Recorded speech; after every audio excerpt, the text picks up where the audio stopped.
I request respected chairman of the branch, Sri Neerav Agrawal, and also Sahil Gala, treasurer of the branch, and vice chairman, Rinkesh sir.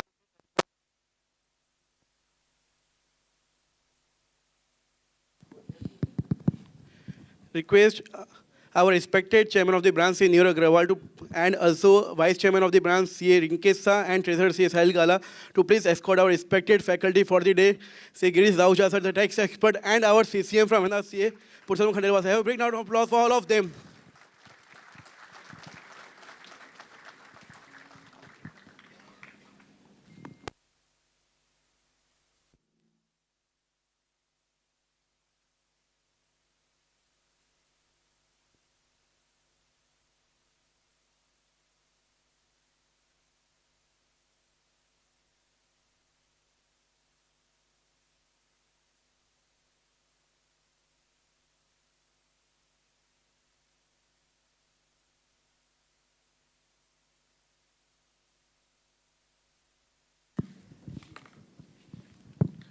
Requesting all to please raise for ICI motto.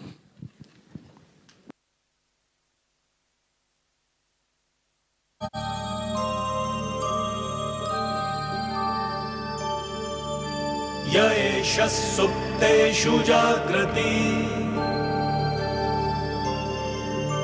य एष सुप्तेषु जाग्रति कामं कामं कामं कामपुरुषो पुरुषो निर्मिमाणः निर्मिमाणः तदेव शुक्रं तद्ब्रह्मा तद्ब्रह्मा तदेवामृतमुच्यते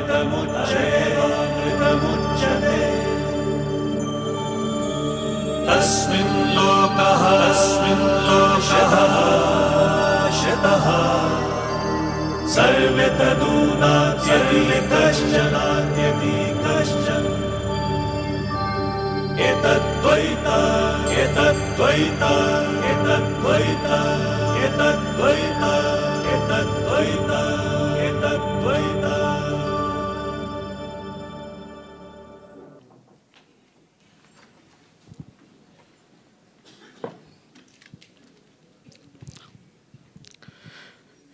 Respected members, when any new committee comes in a branch, they always think that they will do their best. And the same thing has happened, and ICI Ahmedabad branch have received and honored with Best Branch Award for members and students. And for that, I request and welcome our respected chairman of the branch, Sri Neerav Agrawal, young and dynamic, to please welcome all the members over here. Have a big round of applause for Neerav Agrawal.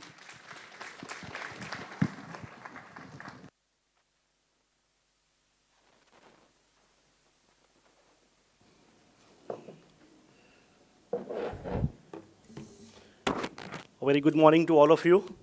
The most respected tax guru, stalwart, CA Dr. Girish Rahuja sir. Sir, thank you so much for accepting our invitation and agreeing to address the members of Ahmedabad branch with your rich knowledge and rich experience. Sir, this is the kind of flagship event where the members of Ahmedabad branch are eagerly waiting to learn and dissect the finance bill by way of worthy wisdom. We are very fortunate that on just a single phone call, sir has already dedicated his time a day after budget, that is 3rd of February, to the Ahmedabad branch, despite his busy schedule. Sir, thank you so much, sir. I'll request all the members to please welcome Girish Rahuja, sir, with a big round of applause. The Central Council member from Ahmedabad, CA Purushottam Khandelwal, sir, without whose support, not just a single program, the functioning of the branch, all the approvals from the institute would have been difficult for the Ahmedabad branch. For a chairman to have a Central Council member like a Purushottam Khandelwal sir at the Central Council, it's a blessings, because whenever we need any kind of approval, he's just a phone call away, and he ensures that we Ahmedabad branch get the approval as soon as possible. So the best branch award which we Ahmedabad branch deserves and gets is all thanks to Purushottam Khandelwal, because if the approval, the grants and the sanctions from the central committee doesn't get on time, trust me friends, what are the planning any chairman or any committee has, that will go hayway. So thank you so much, sir, for your year-round support to the Ahmedabad branch with such an humble smile. The Vice Chairman of the branch, CA Rinkesh Shah, Secretary Samir Chaudhary, Treasurer Sahil Gala, I would also like to acknowledge the presence of our Vikasa chairperson, Shri Shikha Agarwal. Ahmedabad branch has also been bestowed with the first branch in the students committee. The managing committee colleagues, Jiten Trivedi, Sunit Shah. I'd also like to acknowledge the regional council member and the past chairman, C.A. Bishan Shah, and the past chairmen, Harit Dhariwal, Sunil Sanghvi sir, and Nir Nagri sir. Thank you so much, sir, for the benchmarks which you have set in the past. And as a chairman, we always try to give a little bit more to the members. Whenever we sit in the dais, we just takes the previous year activity chart, what the previous chairman has done.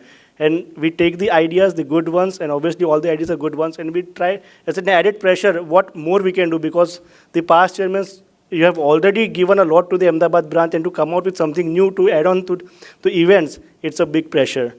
Friends, I would just like to give a brief statistics that what we have done in 2025 is an 81 technical programs, 34 nationals and one-day conferences, 4 residential refresher course, 94 topic-based series, and 143 non-technical programs, which includes programs like CA Day celebration, Independence Day, Republic Day, Yoga Day, and many more.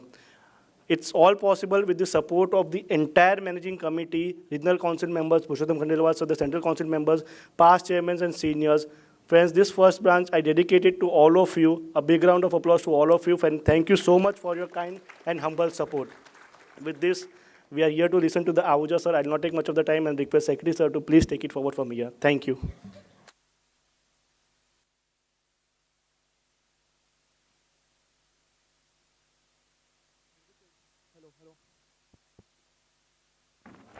Thank you, Chairman sir, for your kind words. And now I request Chairman and the whole committee to please felicitate our respected tax guru from Delhi, C. Girish Ahuja sir. Have a big round of applause for them.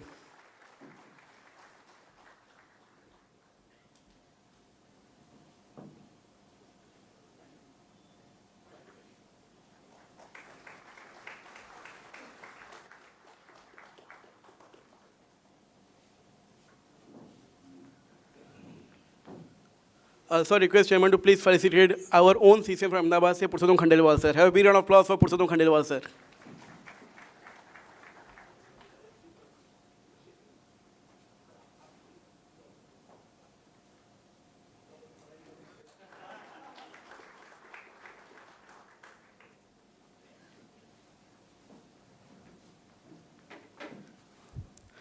Respected members, a person who has given more than 18 years for members and students, dedicated half of his life for the service of our profession, and also who is behind. We are talking about Ahmedabad branch who received an award and all these stuff. But any approval, any permission, or any guidance we need, we have a person in our mind, that is Sri Purushottam Khandelwal, our own CCM from Ahmedabad. Have a big round of applause for sir. Requesting sir to please welcome all the members.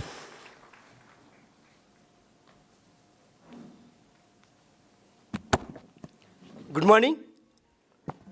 Respected tax guru, very humble, kind, Dr. C.A. Girish Ahuja, who continuously coming to Ahmedabad on the budget speech since last many years, I think 15 years, he's always come in the first speech at the Ahmedabad after Delhi.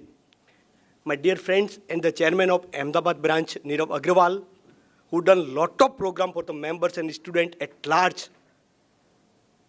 Everything comes to end. His tenure is also going to be end after the February 15th. Vice Chairman of the branch, Rinkesh Bhai, Secretary Samir Chaudhary, Treasurer Shail Gala, of the dais Shikha Agrawal, Jitin, Sunit Bhai, Vinod Bhai, past Chairman, Bishan Bhai, Secretary, newly elected Secretary of the WRC, Niren Bhai, past Chairman, then Sunil Sanghvi ji, Parimal Bhai Shah, and cameraman is also Harit Dhariwal. And all this is coming behind. So, and all my respected members, friends, you have given opportunity to work for the institute. First of all, I humble and gratitude to all my Ahmedabad members to elect such a wonderful team at Ahmedabad branch, Delhi, and the regional council. Sir, the annual function held in Delhi last day, more than 10,000 members was there, and I'm extremely happy to share that Ahmedabad branch adjust as a best branch of ICI among 183 branch. Not only the members category, but in the student category also awarded the best branch of ICI. This is the transparency working of the Ahmedabad branch. After 4 years, we got both the awards simultaneously. The first time Ahmedabad branch got award in 2013 when I was serving as a chairman of the Ahmedabad branch. And the legacy continue. Friends, Ahmedabad is a big branch. 14,000 members, 25,000 students. If we ever try best to serve members and students at large, we created an infrastructure facility in Ahmedabad. So this is give a big round of applause for the team Ahmedabad branch led by Nirav Agrawal, Sikha, for the student. Friends, in last 3 days at Delhi, many big men came to the institute. Chairman of the IPEX, Mark Bouquet, Piyush Goyal ji, Tejasvi Surya, Kumar Mangalam Birla. The president term will be over on the 12th February. He's done lot of work for the institute. He has a good rapport with the government of India for the company bill, new income tax act. So friends, we are doing our best to serve the fraternity. I will not take much of time because you are here to hear Dr. Girish Ahuja sir. We will take lot of any time. Thank you so much for coming.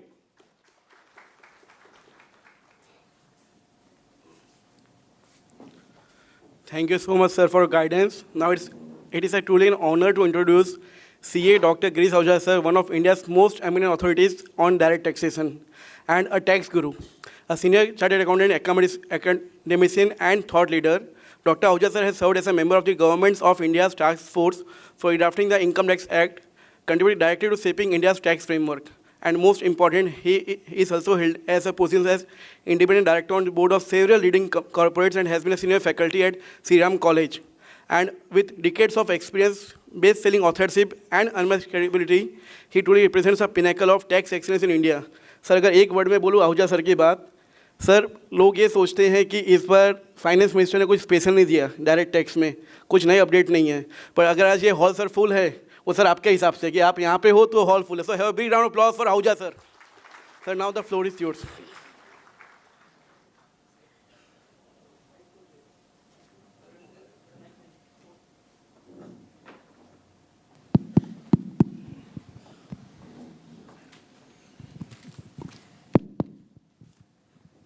Sitting on the dais, Central Council member, a very dear friend, of course, CA Purushottam Khandelwal ji, Chairman of the ICA Ahmedabad, CA Nirav Agrawal ji, Vice Chairman Rinkesh Shah ji, Sameer Chaudhary ji, Secretary, and of course Sahil, the Treasurer of the then, many past chairmen sitting in front of me. I will not name anyone. जिसका नाम रह गया वो मेरे को और गाली देगा.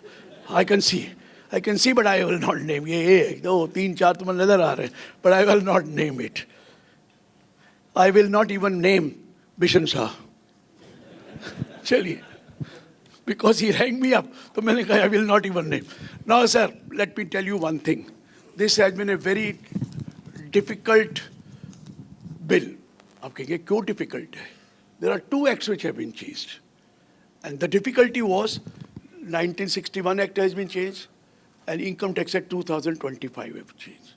Somebody is asking me, what was the need of changing Income Tax Act 2025, which only was passed recently by the Parliament? उसकी क्या जरूरत थी चेंज करने की? उसी की जरूरत थी चेंज करने की. आप कहेंगे क्यों? When 2025 bill came and it was passed, the directions were given, we went there also, directions were given not to change any law. It will remain the same. You may reformat it, you may simplify it, but do not change anything. आप कहेंगे क्या जरूरत है? Purpose was, हमें कैसे पता लगेगा कि क्या change हुआ है? Are you getting my point? How will we come to know that there is change? We will have to read each and every line to find out what is the difference between 1961 and 2025. So nothing was changed. But बताऊंगा क्या हुआ? The purpose was, अगर आप change करना है तो finance bill में कर लीजिए, जो हमें पता लगेगा और मेरी दुकानदारी भी चलेगी, बात समझ में आ रहा है क्या है? So what I trying to understand is they did not change anything from the 1961 Act. Maybe some clarification wherever some mistake was there, it was rectified. कोई change नहीं किया. तो फिर किया क्या था? You know that in Income Tax Act 61, if you go to the Google, there are 298 sections. क्या ये correct है? No. Even when 1968 one was passed, there were 298. How can there be 298 this day? The question was, or the point was, whenever there was a change, 22, 20, what you call, 15, 16, 17 is salary, 22, 27 is house property, 28 to 44 is business and profession, 45 to 55 is capital gain, 60, ठीक है ना? 56, 57. Ab, you wanted to bring any amendment in a business chapter. It is watertight, 28 to 44. Next is 45. 27 is already given. तो क्या करते? Capital डाला, 44 capital A, 44 double A, 44 AB, 44 AC, 44 AD, 44 B, 44 BB, 44 BBA, 44 B triple B, BBC, ये BBD, ये sub section ही तो है ना 111, 112, 112A sub section ही है. तो क्या मैंने कहा उन सबको एक नंबर अलॉट किया गया, कैपिटल हटा दिए गए. All capital done away with, सारे कैपिटल हटा दिए. फिर तो बहुत हो जाने थे, 800 हो जाने थे, क्योंकि there are 800 sections in there. All capital given number. The question was, मैं ये क्यों बता रहा हूं, इसी कॉन्टेक्स्ट में फिर मैं समझाऊंगा. द क्वेश्चन वाज कि ठीक है नंबर दे दिए गए, पर देयर आर मेनी सेक्शंस. हम कई बार कहते होते थे यार ये सेक्शन पढ़ लिया करो, you should read one section each day in the act. बहुत लोग कहते थे नहीं सर समझ तो आता नहीं. मैं कहा फिर भी पढ़ लिया करो. Somebody rang me up after 4 hours, sir, after listening to you, I read one section. मैंने कई बार बोला वो, लेकिन लास्ट में लिखा था it is not applicable from assessment year 2009-10. मैंने तो टाइम वेस्ट कर दिया. मैं कहा did you ask me how to read it? Whenever you read Income Tax Act 1961, either first read the last line. And if it is not applicable, why should you do it? Or read the first line. उसमें लिखा होगा between this date to this date. तो पहले तो style पढ़ना चाहिए ना क्या है. तो वो 80 के 90 सेक्शंस थे, they have already been done away with. वो हटा दिए गए. ATHH, ATHHA, ATHHB, ATHHC, ATHHD, ATHHE, ATHH, ये सब सेक्शन ही तो थे और ये इनऑपरेटिव हो गए थे. So all inoperative sections done away with. उसके बाद भी बहुत सेक्शन है, but this time this has committed a mistake, very big mistake. TDS के सेक्शन है अभी तक कितने? 192, 192A, 193, 194, 194A, 194B, 1 है ना. कहाँ तक है? 195 LCD. अब TDS के सिर्फ 2 ही सेक्शन है. One section is 392 relating to TDS on salary and contribution provident fund withdrawal. बाकी सारे TDS के सेक्शन 393 में है. Only one section giving you all the sections of TDA.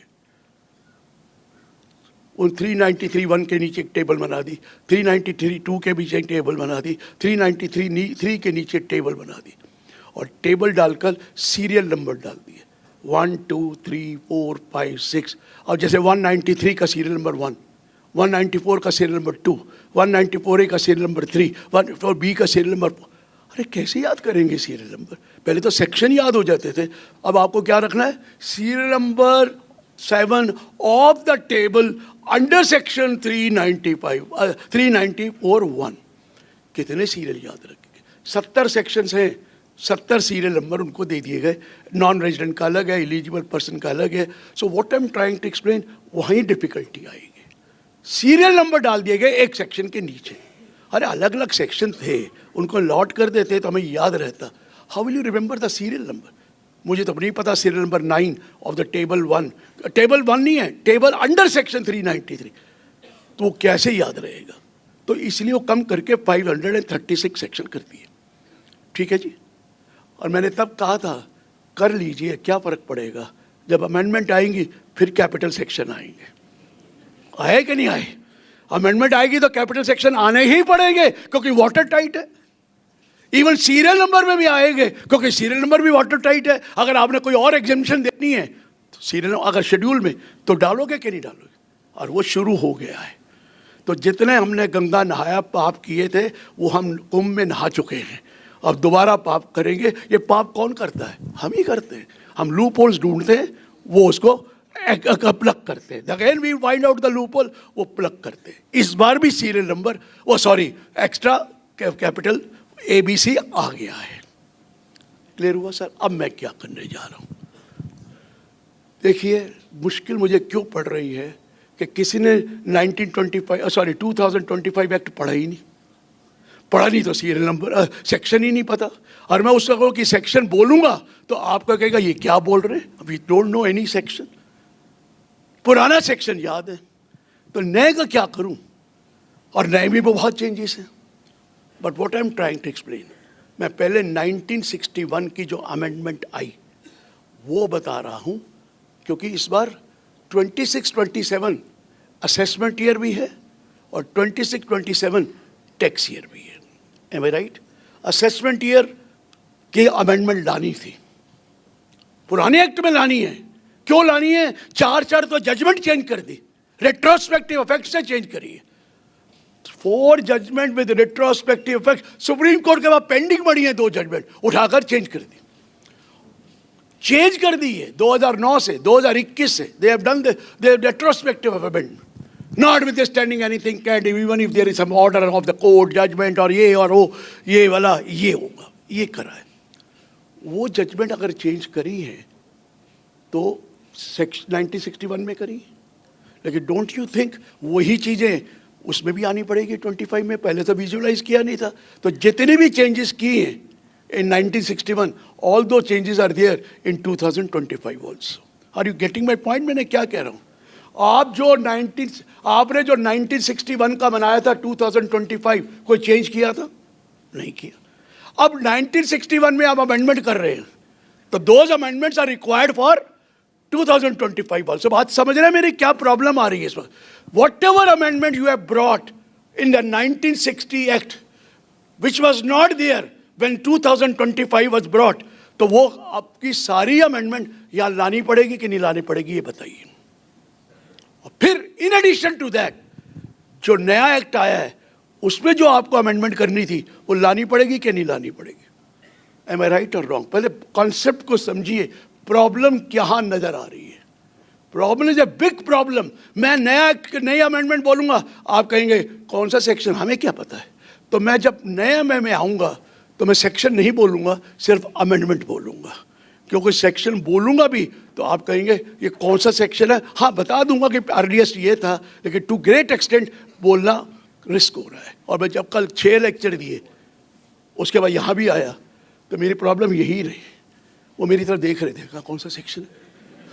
अरे मैंने कहा भैया मैं बोलना ही बंद कर देता, नया सेक्शन, पुराना जरूर बोल लूँगा क्योंकि आपको पुराना आइडिया है। सुनिए जरा, 92CA कौन सा सेक्शन है?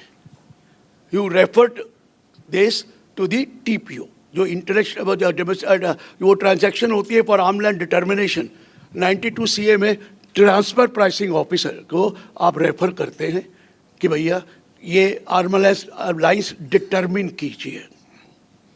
ठीक है जी, determine by whom? And the answer there it is written that you have to determine and pass the order in writing at least 60 days before the limitation period. मतलब आपको जो ऑर्डर पास करना है 60 days before करना है आर्मल length price को, क्योंकि फिर उसने असेसमेंट ऑफिसर असेसिंग ऑफिसर ने उसका ऑर्डर भी तो पास करना है after that arm's length price. Are you getting my point? कितने दिन before? At least 60 days before the limitation period. अब लिमिटेशन पीरियड 31 मार्च है सपोज, 60 डेज निकालने के लिए मुसीबत। लीप ईयर है तो 60 डेज कुछ और होगा, है मैं राइट? और अगर लीप ईयर है तो 60 डेज प्रोवाइड कुछ और होगा।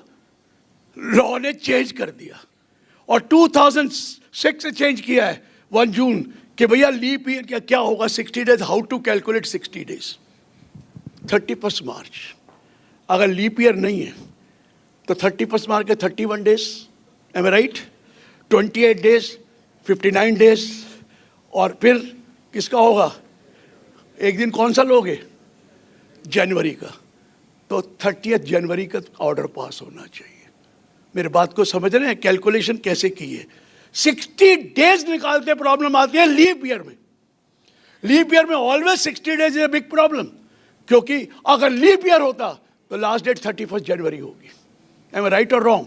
31 प्लस 29, आर यू गेटिंग भाई? 31 प्लस 29, अगर लीप ईयर नहीं है 31 plus 28 plus 1 more days, that is 30 जनवरी। ये डिस्कन हुआ, यहां पर प्रॉब्लम आई क्योंकि उन्होंने ऑर्डर पास किया टाइम पीरियड के बाद में किया, इसलिए उन्होंने ये डाला। अब सपोज दिसंबर है, सपोज लिमिटेशन पीरियड 31 दिसंबर है, तो दिसंबर के 31 डेज, नवंबर के कितने हैं? 30 डेज, तो 61 होगा, तो 1 नवंबर तक पास कर सकते हैं। I am right? 1 नवंबर होगा, क्योंकि नवंबर का एक दिन छोड़ दीजिए 20, अब तो मैं दिन ही गिना रहा हूँ, कैलकुलेशन कर रहा हूँ, कैलकुलेटर से मत देखना, वैसे ही पता लग जाएगा।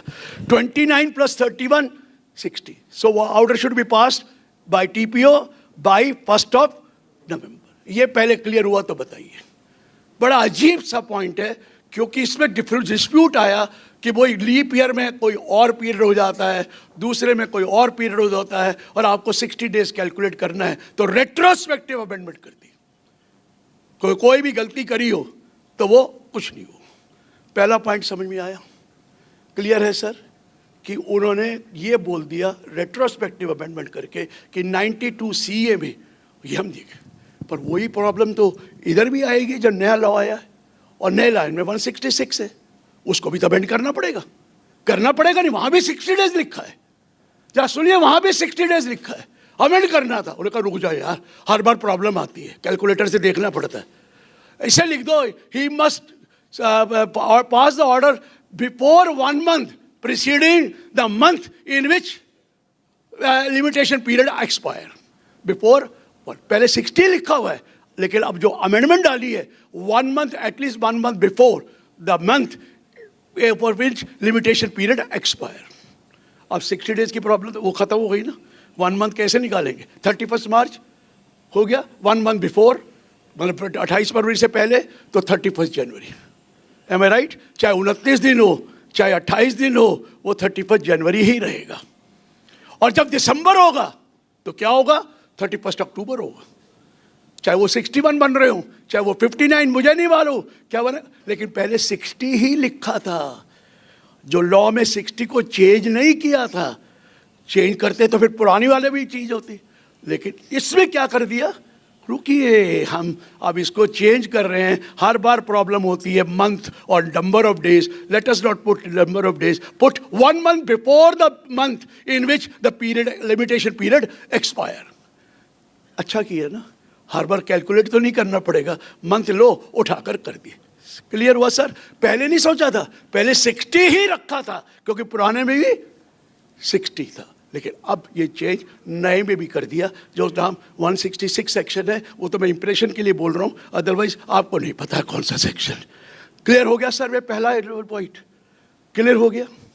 Any issue? अब आइए, return of income you have to file 139(1), नया नहीं बोलूंगा, 139(1). उसके नीचे एक एक्सप्लेनेशन है, time due date of filing the return, explanation है। क्या ड्यू डेट है? 30 नवंबर, 31 अक्टूबर, 31 जुलाई। एम आई राइट और रॉन्ग? 30 नवंबर कब? जो टीपी का ट्रांसफर प्राइसिंग का रिपोर्ट आनी है, तो 30 नवंबर है। अगर ट्रांसफर प्राइसिंग नहीं है, कंपनी है, और या कोई भी SSC accounts are liable to be audit under other law और अंडर एनी अदर लॉ, तो उसके लिए 31 अक्टूबर है। एनी अदर पर्सन क्या है सर? 31 जुलाई है। ये है 139(1) में, एक्सप्लेनेशन में। अब इन्होंने क्या सोचा, और बहुत डिमांड थी लोगों की, सर वो जो फॉर्म 1 एंड फॉर्म 2 होता है, वो तो बहुत कम होता है, छोटा सा फॉर्म 1, 2 है, वो 31 जुलाई ठीक है। लेकिन if there is a person whose accounts are not liable to be audited, but they are carrying on any business or profession, उसमें TDS भी कटते हैं ना कई बार, तो है, तो उस केस में एक और डेट दे दीजिए और वो 31 अगस्त हो। Are you getting my point what I am saying? That there is a fourth date also now. Which date is that? Your accounts are not liable to be audited. Your accounts are not liable to be audited. And you are, and you are carrying on business or profession. मतलब form 1, form 2 वाले को नहीं, form 3 जो business profession कर रहा है, even form 4 अगर वो प्रेजेंटिव इनकम ले रहा है तो is he not carrying business और profession? Is he not carrying business and profession? He is carrying, and accounts are not liable to be audited if he is under 44 AD or 44 AE. ठीक है ना? 44 नहीं है ना? उसके case में भी अब 31 अगस्त हो गया. अब थोड़ा भी आराम नहीं करना, ठीक है? जुलाई के बाद अगस्त आ जाएगा, अगस्त के बाद सितंबर आ जाएगा ऑडिट रिपोर्ट करने देने के लिए, उसके बाद अक्टूबर आ जाएगा, उसके बाद नवंबर आ जाएगा. क्लियर हो गया? वो वही महीना भी गया. क्लियर हो गया सर? गलत काम तो नहीं किया उन्होंने, ठीक किया है. उसी का सेक्शन 263(1) है, जो 139 है ना 1, उसको 263(1) में सब सेक्शन सी में लिखा है कि ये पीरियड 4 हो जाएंगे. करना ही पड़ेगा इस साल. ये इस साल का है. असेसमेंट ईयर किसका होगा? 26-27 का. कौन सी है? Previous year 25-26. लेकिन अगला टैक्स ईयर की रिटर्न कब जानी है? अभी थोड़ी जानी है. 26-27 की कब जाएगी? Next financial year. Assessment year नहीं है, नेक्स्ट फाइनेंशियल का 31 जुलाई, 31 अगस्त, 30 अक्टूबर एंड 30 नवंबर. सो उनको वो भी तो करना था. दोनों कर दिए पैरेलल. पहले ये हुआ तो वो हो गया, ये ना करते तो वो फिर नया करना पड़ता. ये तो बिल्कुल दोनों में कर दिया कि इस साल जो रिटर्न जाएगी असेसमेंट ईयर 26-27 की, वो 4 डेट है instead of 3 date. Is it clear sir? कोई गलत तो नहीं किया? थोड़ा बोझ कम हो गया. क्योंकि एक और प्रॉब्लम आती है, वो जो डाउनलोड करते हैं वो एनुअल इंफॉर्मेशन स्टेटमेंट या 26 AS, वो मिलता ही बाद में है, फिर टाइम पीरियड बचता नहीं है. हमें राइट और नहीं? 15 जून को डाउनलोड कर रहे हैं, तब तक कोई चेंज ना हो वो हो, तो जब डाउनलोड करके रखेंगे इमीडिएटली 31 जुलाई आता है. So now you can take it easy. और आपको 31 अगस्त को देना है जिनके अकाउंट्स ऑडिट नहीं होते. Even the partners of that also whose accounts are not liable to be audited, they will have to file the return by 31 अगस्त. हाँ, अगर 44 AD में आप नहीं जाकर अकाउंट्स बनाने पड़ेंगे तो फिर वैसे ही क्या हो जाएगा? 31. क्लियर हो गया सर? क्लियर हो गया ये वाला पॉइंट? Any difficulty? नो. ये मैंने आपको 139(1) किया. अब 139(5) रिवाइज रिटर्न है sir. Revise return you can make revise the return whether filed under 139(1) और 139(4). You can revise by 31 December, 3 months prior to the closing of the year. That is by 31 December तक आपको revise return करनी है. ये rule है sir, 31 December. अब point ये आया, बिलेटेड रिटर्न डालते हैं after 30 whatever is the due date. The belated return डाल सकते हैं आप, लेकिन आपको उसके लिए फीस देनी पड़ती है. एम आई राइट और रॉन्ग? कौन से सेक्शन में देनी पड़ती है? 234F में देनी पड़ती है. कितनी देनी पड़ती है? 5 लाख वाला तो 1,00,000 और 5 के ऊपर हो तो 5. और जो फीस होती है मैंडेटरी होती है. पहले फीस एडजस्ट होगी तब बाकी टैक्स एडजस्ट होगा. आई एम राइट और रॉन्ग? फीस देते हैं ना देते? अब ये 31 दिसंबर है. बहुत रिक्वेस्ट आ रही थी सर रिवीजन होता है तो कई बार टाइम लगता है, हमें पता नहीं लग रहा, तो क्या इसको एक्सटेंड कर दिया जाए? उन्होंने कहा ठीक है करते हैं. 31 दिसंबर है, you can extend it, you can file up to 31 March. 3 महीने और दे देते हैं. 3 महीने बियॉन्ड दैट 9 months हम देंगे, लेकिन आपको फीस देनी पड़ेगी रिवीजन के लिए.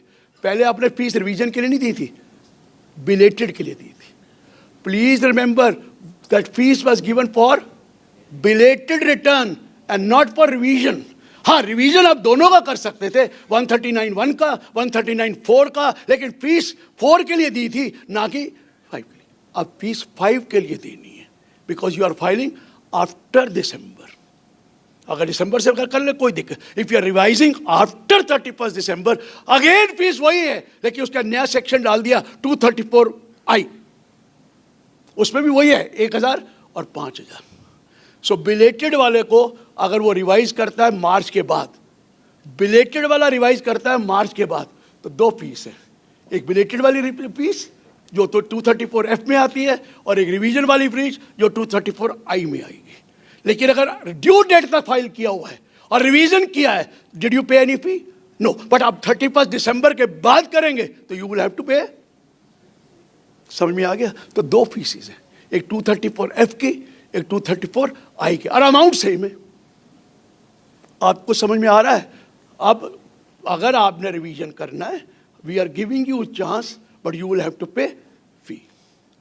But revision is of the original return, but the due date return or the belated return, you have to pay fee.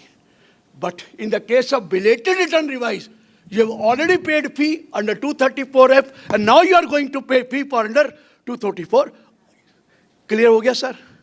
2 fees हो गई, और ये मैंडेटरी है। आगे चलें सर। ये हमने 139(5) कर दिया। अब आया 139(8)A। आई रिमेंबर, ये हम ही लाए थे जब हम लॉ बना रहे थे, और हमने कहा था छोटी मोटी मिस्टेक हो जाती है, कुछ चीज़ मिक्स हो गई, हमारे पास, हम ऑनेस्ट पर्सन हैं, हम इसको अपडेट करना चाहते हैं, अपडेट करना चाहते हैं। रिवाइज की डेट निकल गई, रिवाइज की डेट 31 दिसंबर है, वो निकल गई, मैं अपडेट करना चाहता हूँ। आप अलाउ ही नहीं करते अपडेट करने के लिए। यू हैव टू फिर 147 करो, ये करो, 148 करो, भाई अलाउ कर दो। उन्होंने कहा जी ठीक है। हमने कहा मिस्टेक हुई है, 2 साल तक अलाउ कर दो। पहले साल वाली उसका 10% लगा दो एडिशनल टैक्स, और दूसरे साल वाली 25% लगा लो। मान तो गए, लेकिन 10% नहीं किया था, 25% किया, और दूसरे साल वाले का 50 किया था। देखा बहुत फायदा हुआ है, तो इन्होंने 4 साल कर दिए थे। याद आया? 25, 50, 60, 70 कर दिया था। बहुत अच्छा किया। अब ये रिटर्न जब कोई असेसमेंट पेंडिंग हो या रीअसेसमेंट हो का नोटिस आए, तो आप अपडेट नहीं कर सकते। अपडेट तभी कर सकते हैं जब असेसमेंट हो चुकी हो। अगर असेसमेंट पेंडिंग है तो आप अपडेट नहीं कर सकते।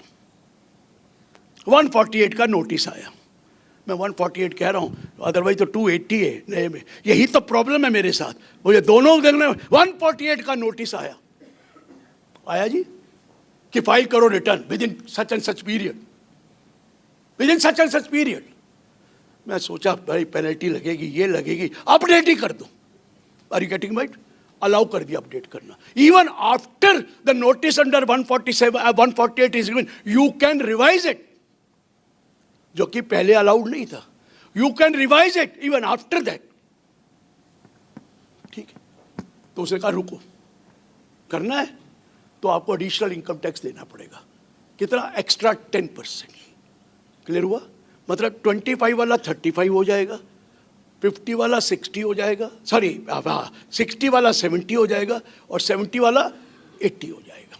अब दे दीजिए और रिवाइज कर दीजिए after getting a notice under 148। 148 आया तो कुछ ना कुछ तो पता ही है आपको, तो कर लो। उनको पता है झगड़े में ज़्यादा नुकसान होगा, एक और एक्स्ट्रा मिलर ले लो। समझ आ गई सर? आफ्टर 148, लेकिन टाइम पीरियड में अपडेटेड करना है। कितने दिन में? जितना दिन आपको बोला गया था रिटर्न फाइल कीजिए। अब आप वो रिटर्न नहीं फाइल कर रहे, अब अपडेटेड रिटर्न फाइल कर रहे हैं। ये क्लियर हुआ सर? ये क्लियर हुआ कि हम अपडेटेड रिटर्न अब फाइल कर सकेंगे bye paying extra 10% over and above 20, 50, 60, 70, but it has to be filed return before the date specified in the notice under section 148. Clear है सर? बिल्कुल क्लियर है। आगे चलते हैं। अभी तक आपको पता है अपडेटेड रिटर्न अगर लॉस की है तो वो आप फाइल नहीं कर सकते। अपडेट कर लो, लेकिन loss should be converted into income, then only you can update. यही रूल है ना जी? Loss should be converted into income, then you can update. Loss अगर रिड्यूस होगा तो आप अपडेट नहीं कर सकते। लीजिए, इस बार वो भी मान लिया। दोनों हो गए, लॉस कन्वर्टेड इनटू इनकम और loss reduced, still you can file update return and पे द टैक्स। अच्छा प्रोविज़न है, अच्छा प्रोविज़न है कि लॉस कई बार रिड्यूस होता है, लेकिन फिर हमें अलाउड नहीं था अपडेट करने का, फिर वो 148 ही होता था। वो कहता है ना लॉस रिड्यूस हो गया ना, सरकार को चलो पैसा नहीं मिला लेकिन कैरी फॉरवर्ड तो कम हुआ, तो इसलिए आप अपडेट कर लीजिए एक्स्ट्रा। इसमें कोई वो नहीं पड़ना टैक्स कहाँ पड़ेगा, आप ये लॉस ही है।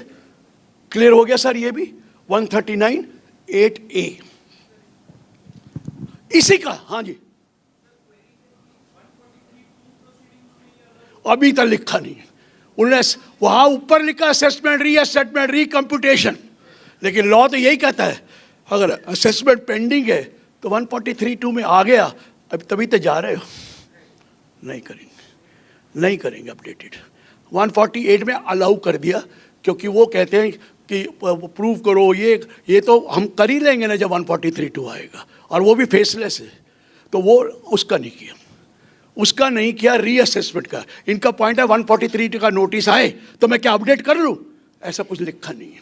Nothing is written that you can update it, because already written is that you cannot update if any assessment is pending, already written is there ना, तो वो नहीं लिखा। लेकिन ये नई चीज ले आए, रीअसेसमेंट के लिए 148 आए तो आप अपडेट कर लीजिए।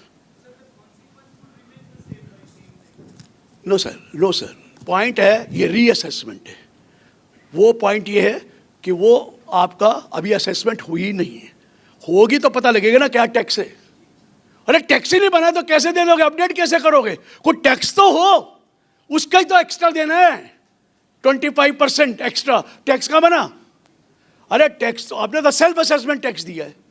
Did you pay anything tax?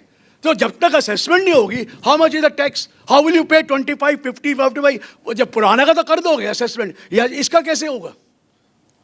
इसलिए नहीं किया। रीअसेसमेंट का मतलब असेसमेंट हो चुकी है, तो इसलिए, या नहीं भी हुई तो 143(1) हुआ है तो वो कोई दिक्कत नहीं।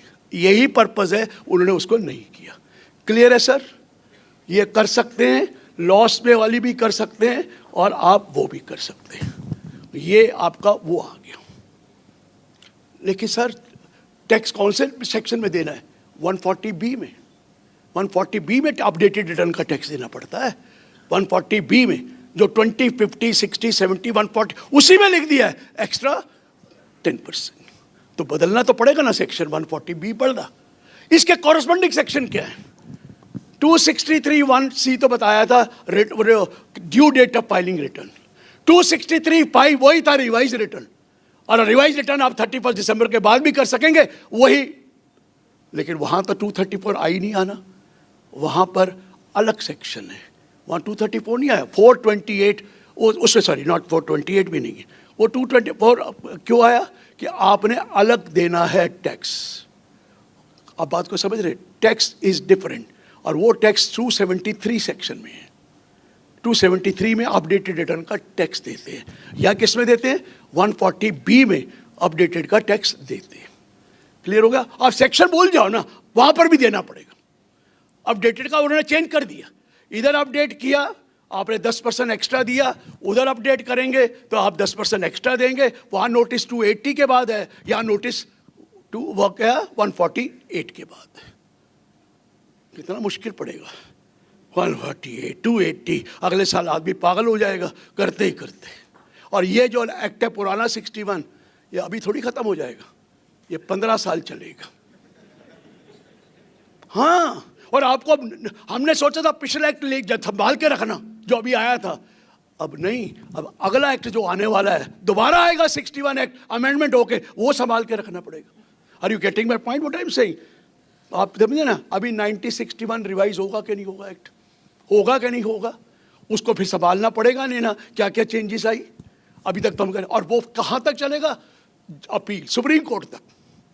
सारे जो अपील रिवीजन है वो सुप्रीम कोर्ट तक जाते हैं, 10 साल भी हो सकता है, 15 साल भी हो सकता है, आपको उसको भी याद रखना। पर लिटिगेशन वालों को, बाकी को थोड़ी है।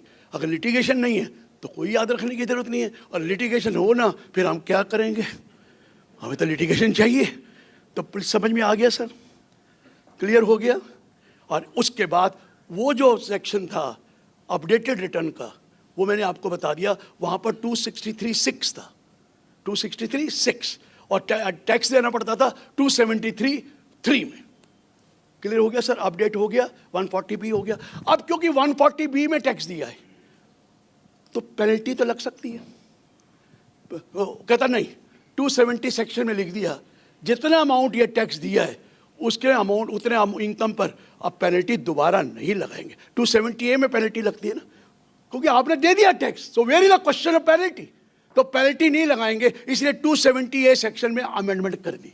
What ever tax has been paid and for the updated return extra additional irks that will not be all that penalty will not be levied. Clear हो गया सर? ये एक पॉइंट लिखना था और उन्होंने लिख दिया। कॉरस्पॉन्डिंगली वहाँ भी लिख दिया कि हम पेनल्टी नहीं लगाएंगे। 439 सेक्शन में कोई पेनल्टी नहीं लगेगी। ये क्लियर हो गया सर? थोड़ा डिफिकल्ट है, मैं क्या करूँ, इधर भी बोलना पड़ता है इधर भी लाना पड़ता है। ये कौन सा सेक्शन हो गया? 139 पूरा हो गया।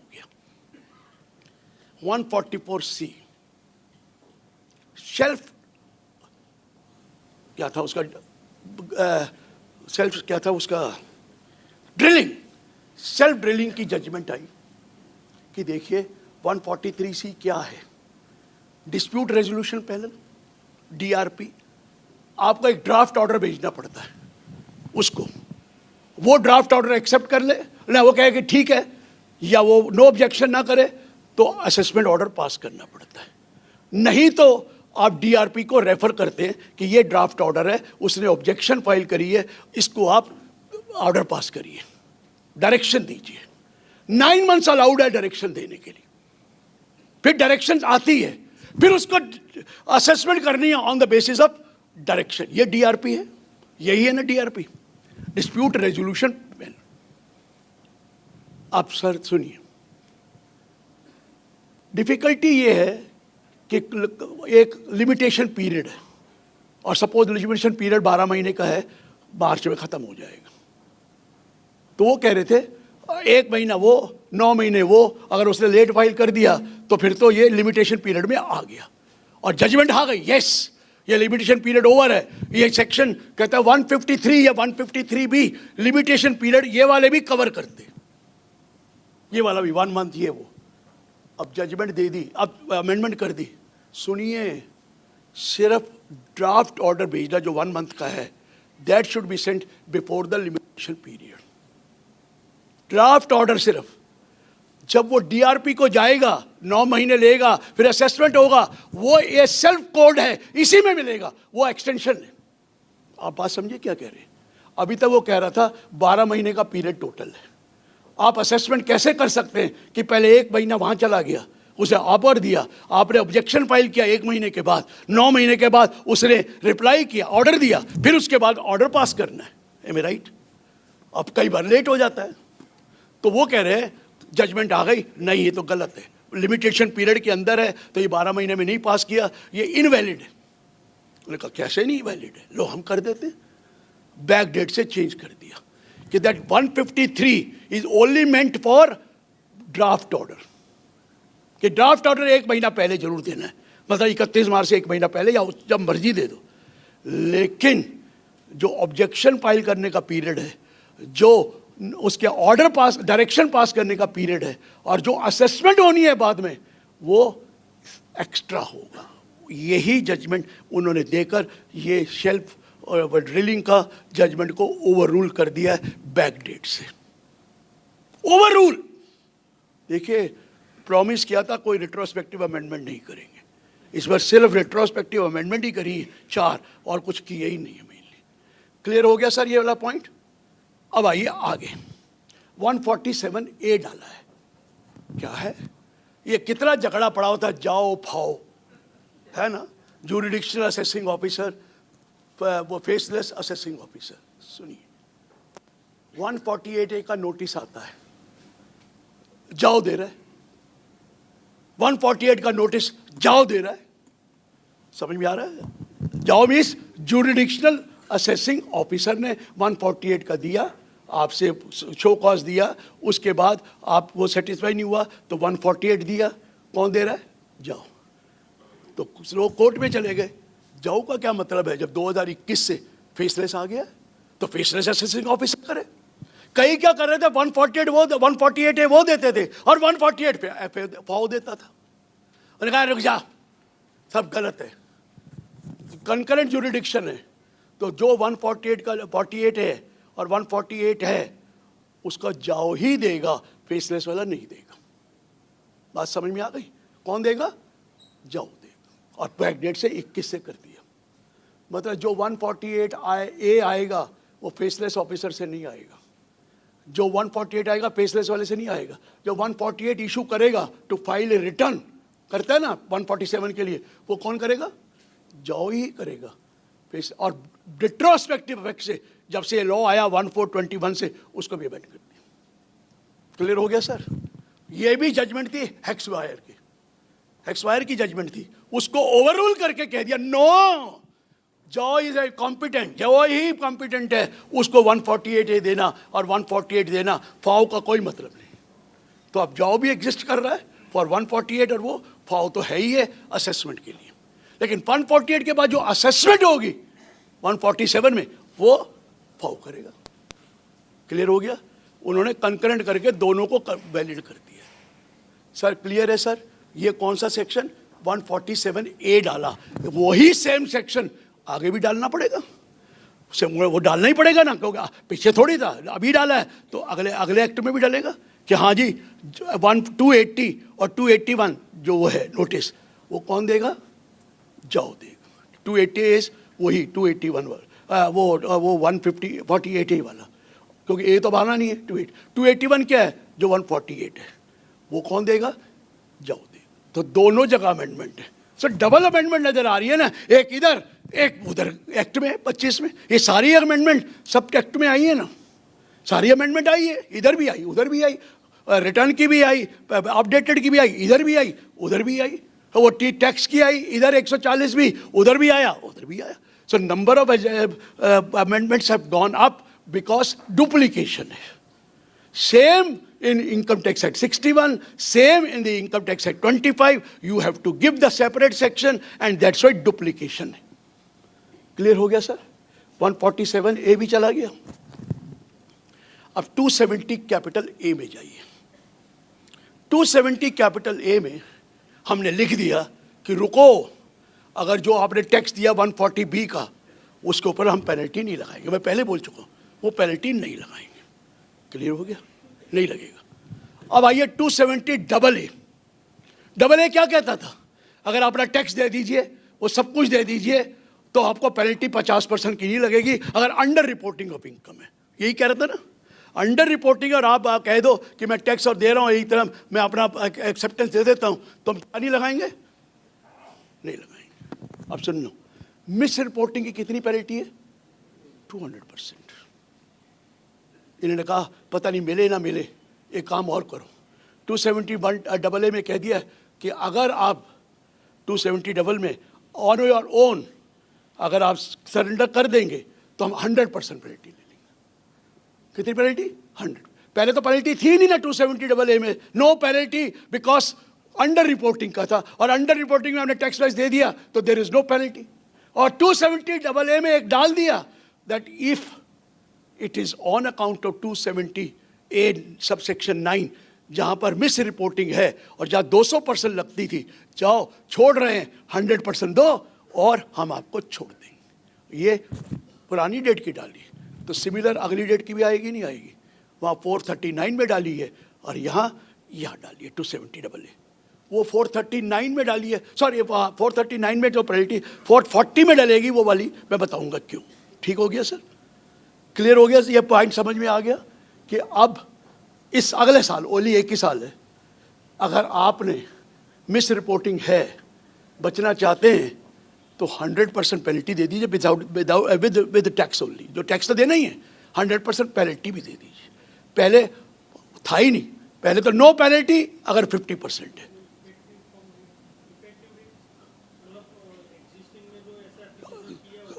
उसमें भी मैंने आपको बोला ना, ये भी उन्होंने 270 डबल ए डाल दिया, कर सकते हैं, और उधर उसमें डाल दिया। क्लियर हो गया सर? ये क्लियर है सर कि हम पेनल्टी दे सकते हैं 270 डबल ए में अगर आपका क्या हुआ, वो मिस रिपोर्टिंग, पहले मिस रिपोर्टिंग में हमें इम्यूनिटी नहीं थी, ये इम्यूनिटी है. There was no immunity in the case of misreporting. It was only for that under reporting कि आप टैक्स और इंटरेस्ट दे दीजिए, हम आपको 50% नहीं लगाएंगे, वो भी आप ऑप्ट करें तो हम नहीं लगाएंगे. लेकिन अब यहाँ पर भी यही हुआ. लीजिए, हम एक और इम्यूनिटी दे रहे हैं कि अगर मिस रिपोर्टिंग की है, 200% लगनी थी, 100% दे दीजिए, हम आपको छोड़ देंगे. प्रोसीजर बच गया ना, सारा शो कॉज दो, इनिशिएट करो, उसको लगाओ और ये करो फिर, तो वो इन्होंने ये कर दिया. क्लियर हुआ सर? ये क्लियर हो गया. ये कौन सा सेक्शन मैंने किया? 270AA. अब सुनिए, आपको डिन सुना था. डिन जनरेट होता है और हर सम्मन्स, हर नोटिस, हर कम्युनिकेशन जो इंस्टीट्यूट वहाँ से आएगी डिपार्टमेंट से, उस पर डिन नंबर होना चाहिए. था ना सर? डिन होना चाहिए. All communication, all notices, all assessment order, जो भी कम्युनिकेशन डिपार्टमेंट से आएगी वह document identification number electronically generate करके वह लिखना चाहिए. शुरू में सिस्टम ही नहीं चला और कईयों को पता ही नहीं क्या करना है, तो डिन क्रिएट नहीं किया, ऑर्डर पास कर दिए या नोटिस दे दिए, तो जजमेंट आ गई. रुकिए, क्योंकि आपने नोटिस दिया डिन नहीं है, या आपने असेसमेंट ऑर्डर किया डिन नहीं है, तो ये इनवैलिड जजमेंट है, इनवैलिड नोटिस है, इनवैलिड असेसमेंट है. क्योंकि व्हाई डिडंट यू गिव डिन नंबर ऑन ए नोटिस और ऑन ए कम्युनिकेशन और even not that on the assessment order? आपने दिया नहीं. आपको नहीं दिया तो ये गलत है, ये भी वो कर दीजिए.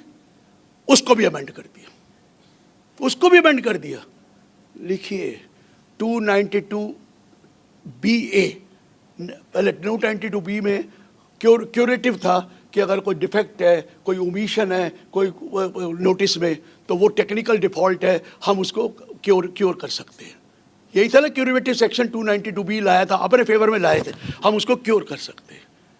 अब 292BA डाल दिया कि रुकिए, अगर कोई कम्युनिकेशन या कोई उसमें असेसमेंट ऑर्डर में हमने नहीं दिया तो रुकिए, अगर असेसमेंट ऑर्डर में उसका रेफरेंस अगर आ गया तो वो बैक डेट से अगर आ चुका है तो वो वैलिड जजमेंट मानी जाएगी.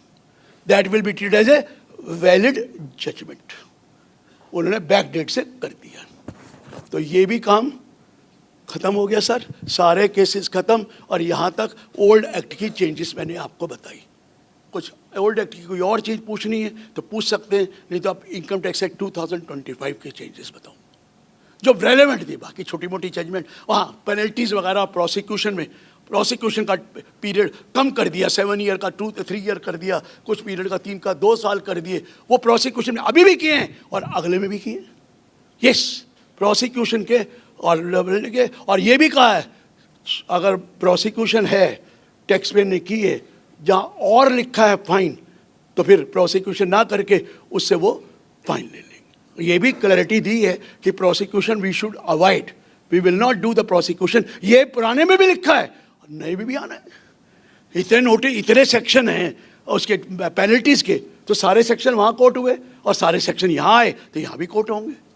क्लियर हो गया सर? तो मैंने इसको डुप्लीकेसी ना करके मैंने आपको बता दिया, प्रोसिक्यूशन में रिलैक्स किया. एक तो period, now maximum is 3 years, and second, अगर प्रोसिक्यूशन और फाइन है तो हम प्रोसिक्यूशन नहीं करेंगे, फाइन लेके छोड़ देंगे. क्लियर हो गया? क्लियर हो गया सर? ये ओल्ड एक्ट आया. अब नए में चलते हैं. पहला नए में था कोऑपरेटिव सोसाइटी क्या होती है, डेफिनेशन. वहाँ पुराने में भी था, तो नए में वही डालना था. 232 क्या लिखा था? Cooperative society is a society which registered under the cooperative society act 1912 और any other act which is in force in that state. यही लिखा था definition, which is registered under the cooperative society 2000. अब इनको याद आया, एक और भी आ गया, मल्टी क्या है, स्टेट कोऑपरेटिव सोसाइटी एक्ट 2002. उसका तो जिक्र ही नहीं किया. हमने तो कोऑपरेटिव सोसाइटी का किया, मल्टी स्टेट का किया नहीं है, तो उसको अमेंडमेंट कर दिया. Registered under the cooperative act और registered under the multi state cooperative society act 2002. Clear हो गया सर? कोई खास बात नहीं है, खास बात तो अगली है। Section 2 clause 40 sub clause F. क्या थी एफ वाली क्लॉज? आपको आया था बाई बैक के केस में, याद कीजिए क्या लॉ आया था?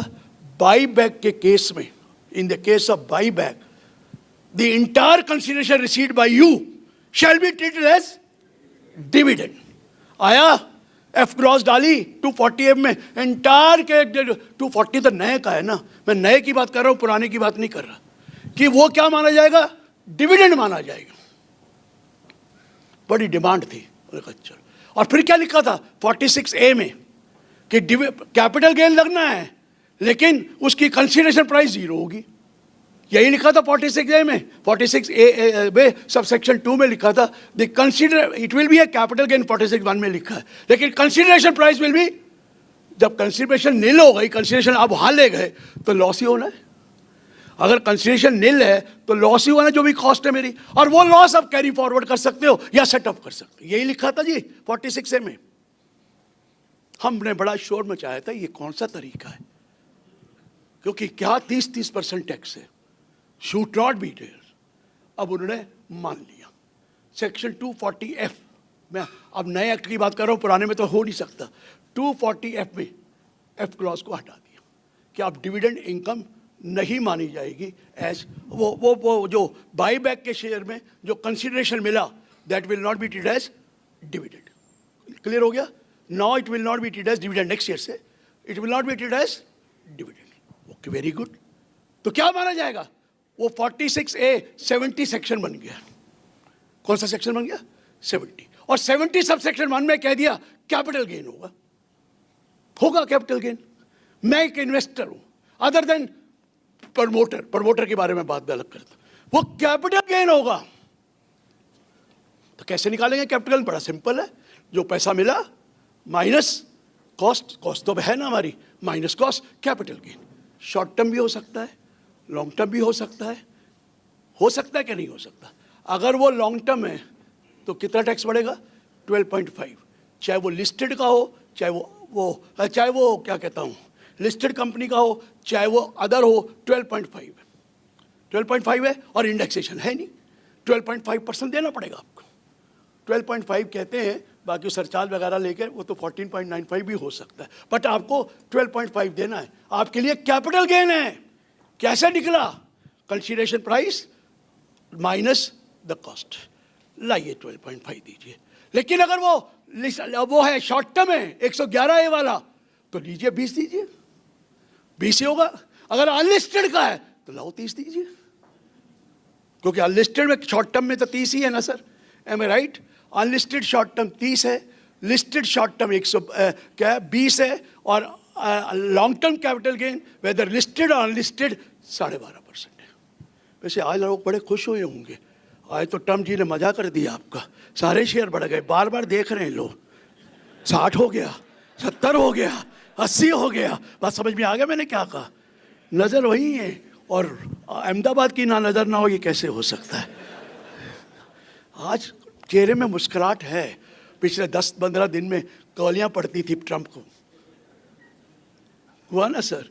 तो ये तो पता है, मैंने नीरव को भी कहा था, आज तो बड़े नाम आ रहा है, पैसा आ रहा है। मैंने भी 2 बार देखा था, ऐसी बात नहीं है, लेकिन अब देख नहीं सकता इसलिए चुप करके बैठा हूं। मैं रिलैक्स करने के लिए कई बार इधर उधर की बातें कर लेता हूं। हाँ जी बोलिए, क्या कह रहे थे?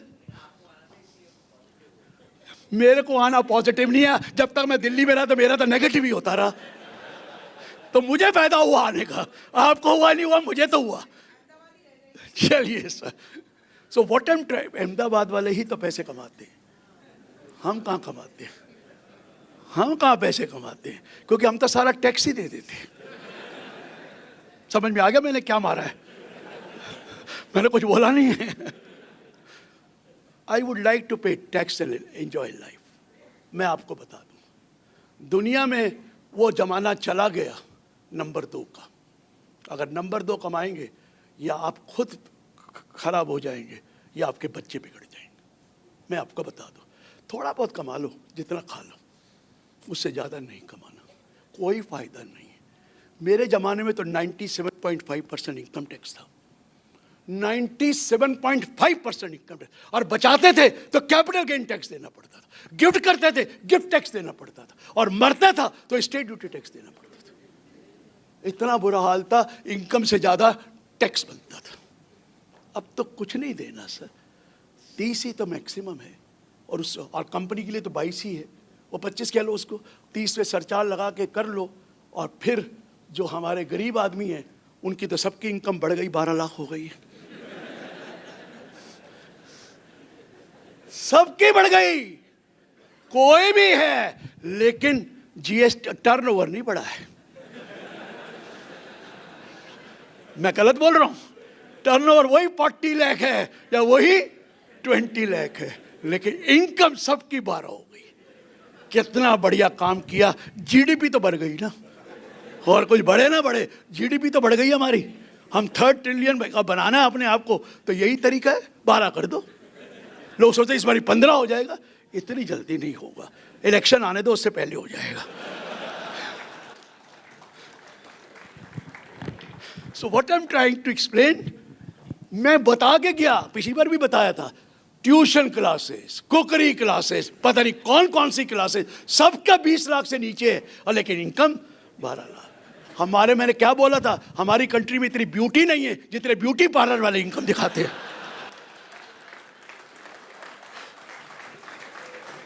सर थोड़ा रिलैक्स करने के लिए किया है, ताकि आप बहुत थक गए थे, हैवी हो गया था। अब मैं वापस आ रहा हूं। अब क्या किया है, आपको तो 12.5% देना है अगर आप इन्वेस्टर हैं, या 20 देना है या 30 देना है बाई बैक में अगर आप इन्वेस्टर हैं। लेकिन रुकिए, प्रमोटर को कोई फायदा नहीं हो। अगर वो प्रमोटर है, प्रमोटर भी 2 तरह के हो सकते हैं, कंपनी एंड इंडिविजुअल।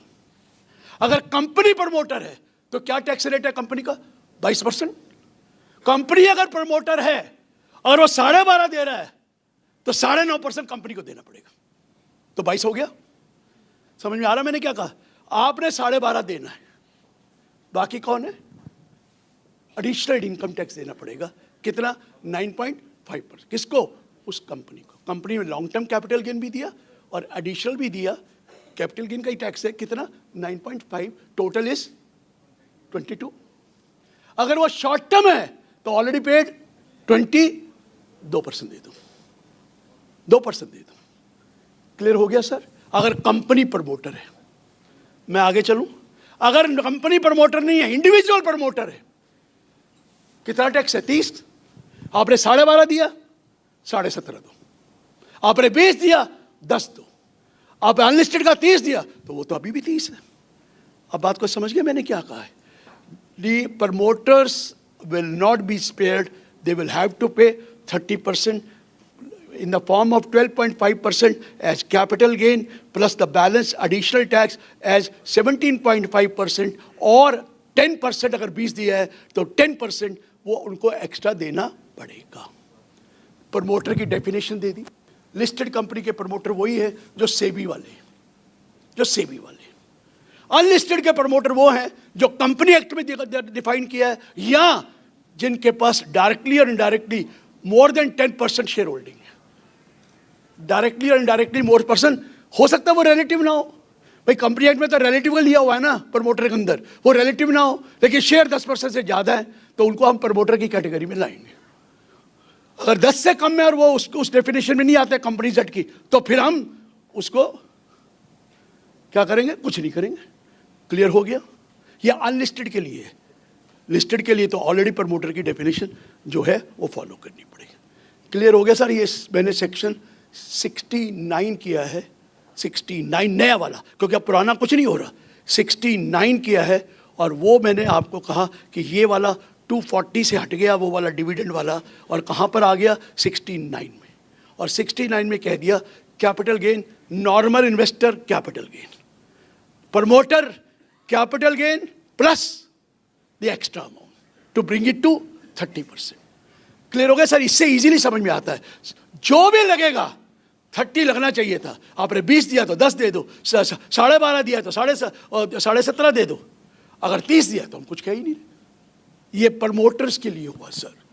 मेरे लिए 12.5 पर करेंगे वो परचेज, फायदा तो उनको होता था जब बाई बैक करते थे, हमें थोड़ी ज़्यादा फायदा था, हम तो उसके साथ फायदा ले लेते थे। अब जो प्रमोटर कैटेगरी में है वो बाई बैक करेंगे तो फिर भी वही अमाउंट ऑफ टैक्स देना है, not in the form of dividend but in the form of capital gain. है तो 30 ना, in the form of capital gain. Clear हो गया सर? Is it clear? ये कौन सा मैंने बोला? 69। अब एक 70 सबसेक्शन 1 क्लॉज 10 है, सॉवरेन गोल्ड बॉन्ड, है ना सर? सॉवरेन गोल्ड बॉन्ड में क्या था? जब रिडेम्पशन में पैसा मिलता था तो फुल्ली एग्जेम्प्ट है, लेकिन वहां पर एक साइलेंट था कि आपने अगर ड्यूरिंग द पीरियड बेच दिया या खरीद लिया, बेचा या आपने खरीद, किसी ने तो खरीदा ही है ना, तो उस केस में जिसने बेचा उसको कैपिटल गेन टैक्स देना पड़ेगा और जिसने खरीदा वो उसकी कॉस्ट हो गई। लेकिन जब रिडेम्पशन होगा तो वो माफ होगा। किसको माफ होगा? बायर को। लोग इसका फायदा उठा रहे थे कि भैया बीच में बेच दो, वो 12.5% दे दे टैक्स। बात समझ में आया? और आप खरीद लो और आपके बाद माफ। लिख दिया, अमेंड कर दिया, वंस फॉर ऑल। ओनली तब ये एग्जेम्पशन होगा जब at the time of acquisition burrowing and till the redemption the same holder हो। अगर होल्डर चेंज हो गया तो हम टैक्स, आपको दोनों को टैक्स लगाएंगे, उसको पहले लगा दिया है और बाकी जब आपका रिडेम्पशन होगा तो फिर लगा देंगे। Have you understood this point? This is very important. जो गोल्ड बॉन्ड में लगा रहे थे 70 सेक्शन में था, रिडेम्पशन में पता नहीं कितना मिल रहा था, आज बढ़ा है क्या कम हुआ मुझे नहीं पता। रिडेम्पशन में ज़्यादा मिलना था लेकिन अब नो, क्योंकि आपने बाई किया है तो इसलिए you have to pay capital. If you have bought at subscribe to that, जो कंट्रीब्यूट किया था शुरू में ओरिजिनल, एंड नाउ अगर हैं तो आपको एग्जेम्पशन रहेगी। ये 70 सेक्शन में डाल दिया गया। चलिए आगे सर, 93 सेक्शन। अब कहेंगे मैं क्या बोलूँ, ना ज़्यादा सेक्शन मत बोलूँ। ये डिडक्शन फ्रॉम अदर सोर्सेज है जो 57 होता था। अब मेरे को यही बोलना पड़ता है ना, क्या करूँ? 97 में डिडक्शन होता था तो वहाँ लिखा था कमीशन एंड ब्रोकरेज, इंटरेस्ट और डिविडेंड पे जो देते हो वो अलाउड होगी, लिखा था 57 में।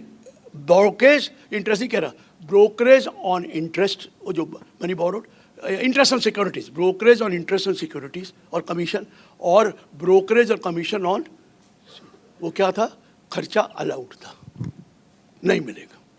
नहीं मिलेगा। 93(1) में क्या किया? क्योंकि ये डॉर्मेंट इनकम है, ये डिविडेंड्स अब ग्रॉस में टैक्स होगा। No deduction of any commission और ब्रोकरेज ऑन डिविडेंड। आपने शेयर में तो दिया ना, और किसको दिया? डिविडेंड आया और आपने शेयर के लिए कमीशन और ब्रोकरेज दिया, वो कहते हैं कोई कमीशन ब्रोकरेज डिविडेंड कलेक्ट करने का नहीं मिलेगा। और दूसरा, इंटरेस्ट ऑन मनी बोरोड होता था, 20% ऑफ द डिविडेंड का हम खर्चा अलाउ करते थे, वो भी खत्म कर दिया। No, the entire gross amount of dividend received by you will be taxable under the head income from other sources. You will not be entitled to any deduction whatsoever. कोई डिडक्शन नहीं मिलेगी whatsoever, चाहे commission brokerage की हो चाहे interest और money borrowed की हो। ये क्लियर कर दिया सर। ये कौन सा सेक्शन था मैंने बोला? ये 93 सेक्शन बोला। 93(1) और 93(2) देखिए सर। मुझे डर बड़ा लगता है, जो किताब खोल के बैठते हैं ना, मेरी हालत ख़राब होती है। कोई नहीं करी, देखिए मेरे को गलती करोगे तो गलती वो पॉइंट आउट नहीं करेगा डर के मारे, वो कहेगा जो मैं बोल रहा हूँ ठीक है, ये तो गलत लिखा है, ऐसा नहीं है। क्लियर हुआ सर? Is it clear? आइए, एक 147 सेक्शन है नया, स्पेशल इकोनॉमिक जोन का। स्पेशल इकोनॉमिक जोन में ATLA जो होता था, ATLA है वो 147 है। मेरे को तो बड़ा परेशानी हो रही है सर, मैंने कभी कागज़ हाथ में रखा नहीं। पहले सेक्शन तो सारे याद थे, सब सेक्शन सब याद थे, क्लॉजेज भी याद थे। इसका याद करना, अगर तो मैंने देख लिया क्योंकि तो मेरी तो इज्जत खराब हो जाएगी। तो मुझे कितना लर्न करना पड़ेगा, सारे सेक्शन दोबारा नंबर याद करने पड़ेंगे, सब सेक्शन याद करने पड़ेंगे, क्लॉज याद करने पड़ेंगे। मैं सेक्शन तो बोल रहा हूँ लेकिन आपको क्या पता ठीक बोल रहा हूँ कि गलत बोल रहा हूँ? आपने कौन सा पढ़ा हुआ है? समझ में आया? What I am trying to tell you. अब तो आपको 1 साल दोनों करने हैं, और उसके साथ एक तो वो तो कभी कभी जरूरत पड़ेगी, ये तो रेगुलरली जरूरत पड़ेगी। तो मैंने क्या कहा, क्या बोल रहा था मैं, किसका कर रहा था मैं,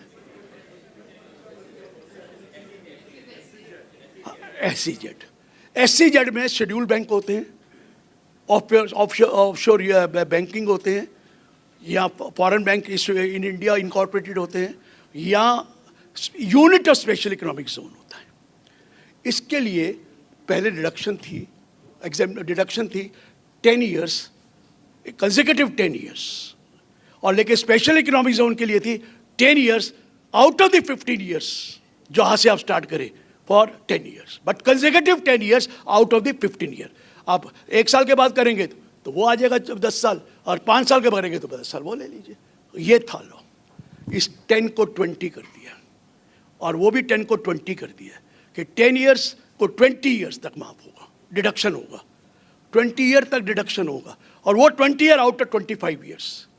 भाई इतना फर्क डाला, लेकिन चीज़ वही है, ATLA का एग्जेम्पशन और डिडक्शन वही रहेगा। और ATLA का डिडक्शन तो इवन ओल्ड रिजीम चली जाएगी तो भी मिलना है, वो तो ऑलरेडी है। क्लियर है सर? ये ATLA की है। आइए अब कोऑपरेटिव सोसाइटी के पास आए। कोऑपरेटिव सोसाइटी, प्राइमरी सोसाइटी आपके यहाँ तो है, अमूल जो भी प्राइमरी सोसाइटी सप्लाई करती है milk, oil seed, fruits and vegetable to a federal milk society और टू गवर्नमेंट कंपनी, तो वो इनकम एग्जेम्प्ट है। किसको एग्जेम्प्ट है? Primary milk society has taken किससे लिया? मेंबर से ग्रो करके आपको दिया, तो उसका इनकम माफ है। वहाँ पर था मैंने क्या बोला, milk, oil seed, fruits and vegetable. वो ऑयल सीड के साथ ऑल्सो लिख दिया cotton seeds and cattle feed. Cattle feed भी होगा तो वो प्राइमरी सोसाइटी कलेक्ट करके अगर वो फेडरल मिल्क सोसाइटी को देंगे, फेडरल सोसाइटी को, तो हम उसको भी कवर कर देंगे। क्लियर हो गया ये दोनों? अब एक था डी सेक्शन, क्रॉस डी, उसका पहले 80P होता था ना, 80PD, अब आया 149D।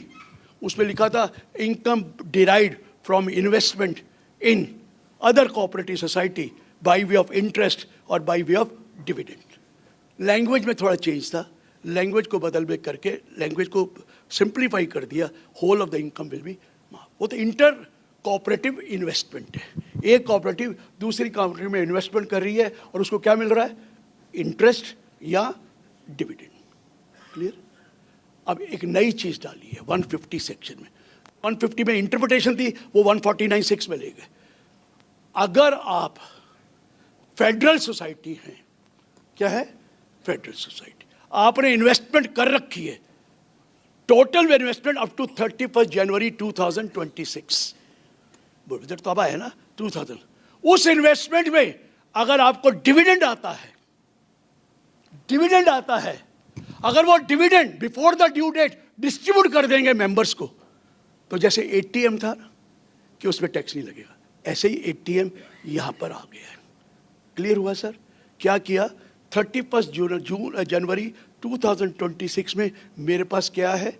इन्वेस्टमेंट है। उस इन्वेस्टमेंट को फेडरल सोसाइटी को, फेडरल कोऑपरेटिव को क्या आ रहा है? डिविडेंड आ रहा है।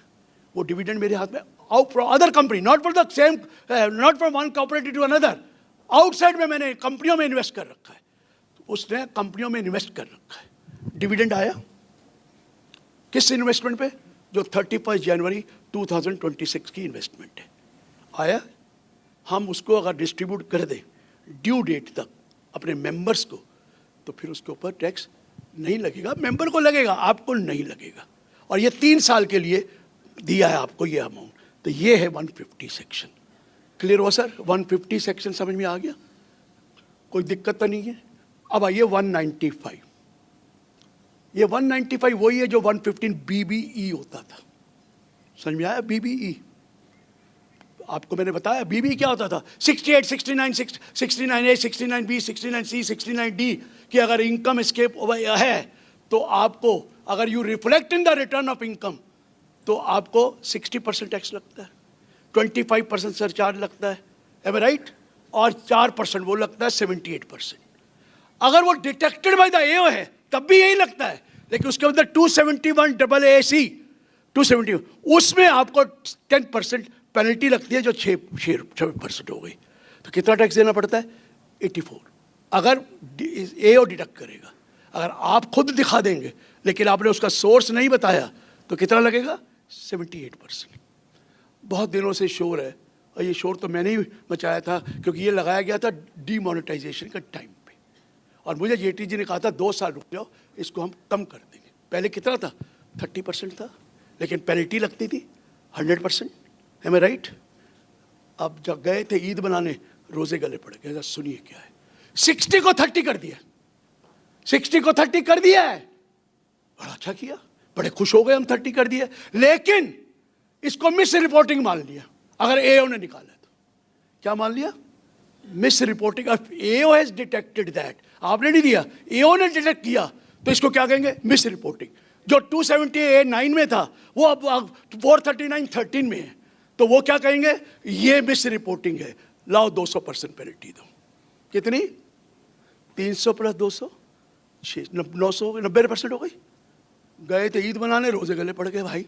84 ही तो दे रहे थे हम। कितना दे रहे थे?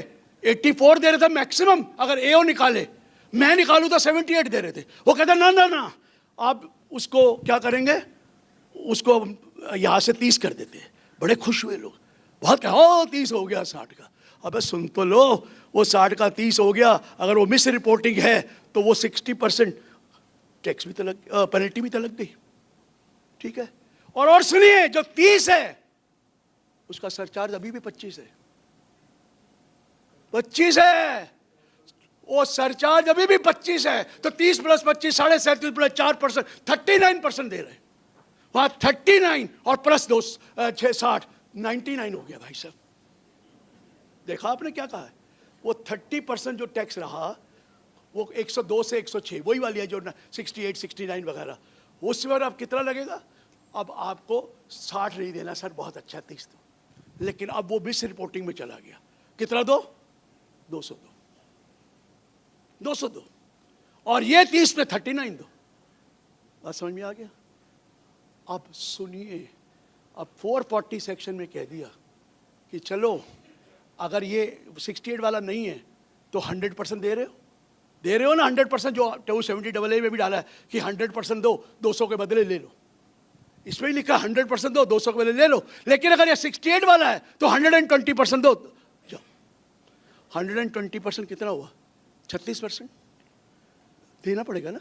एडमिट करो तो 36 ये दो, 39 वो दो, तो मिला क्या हमें?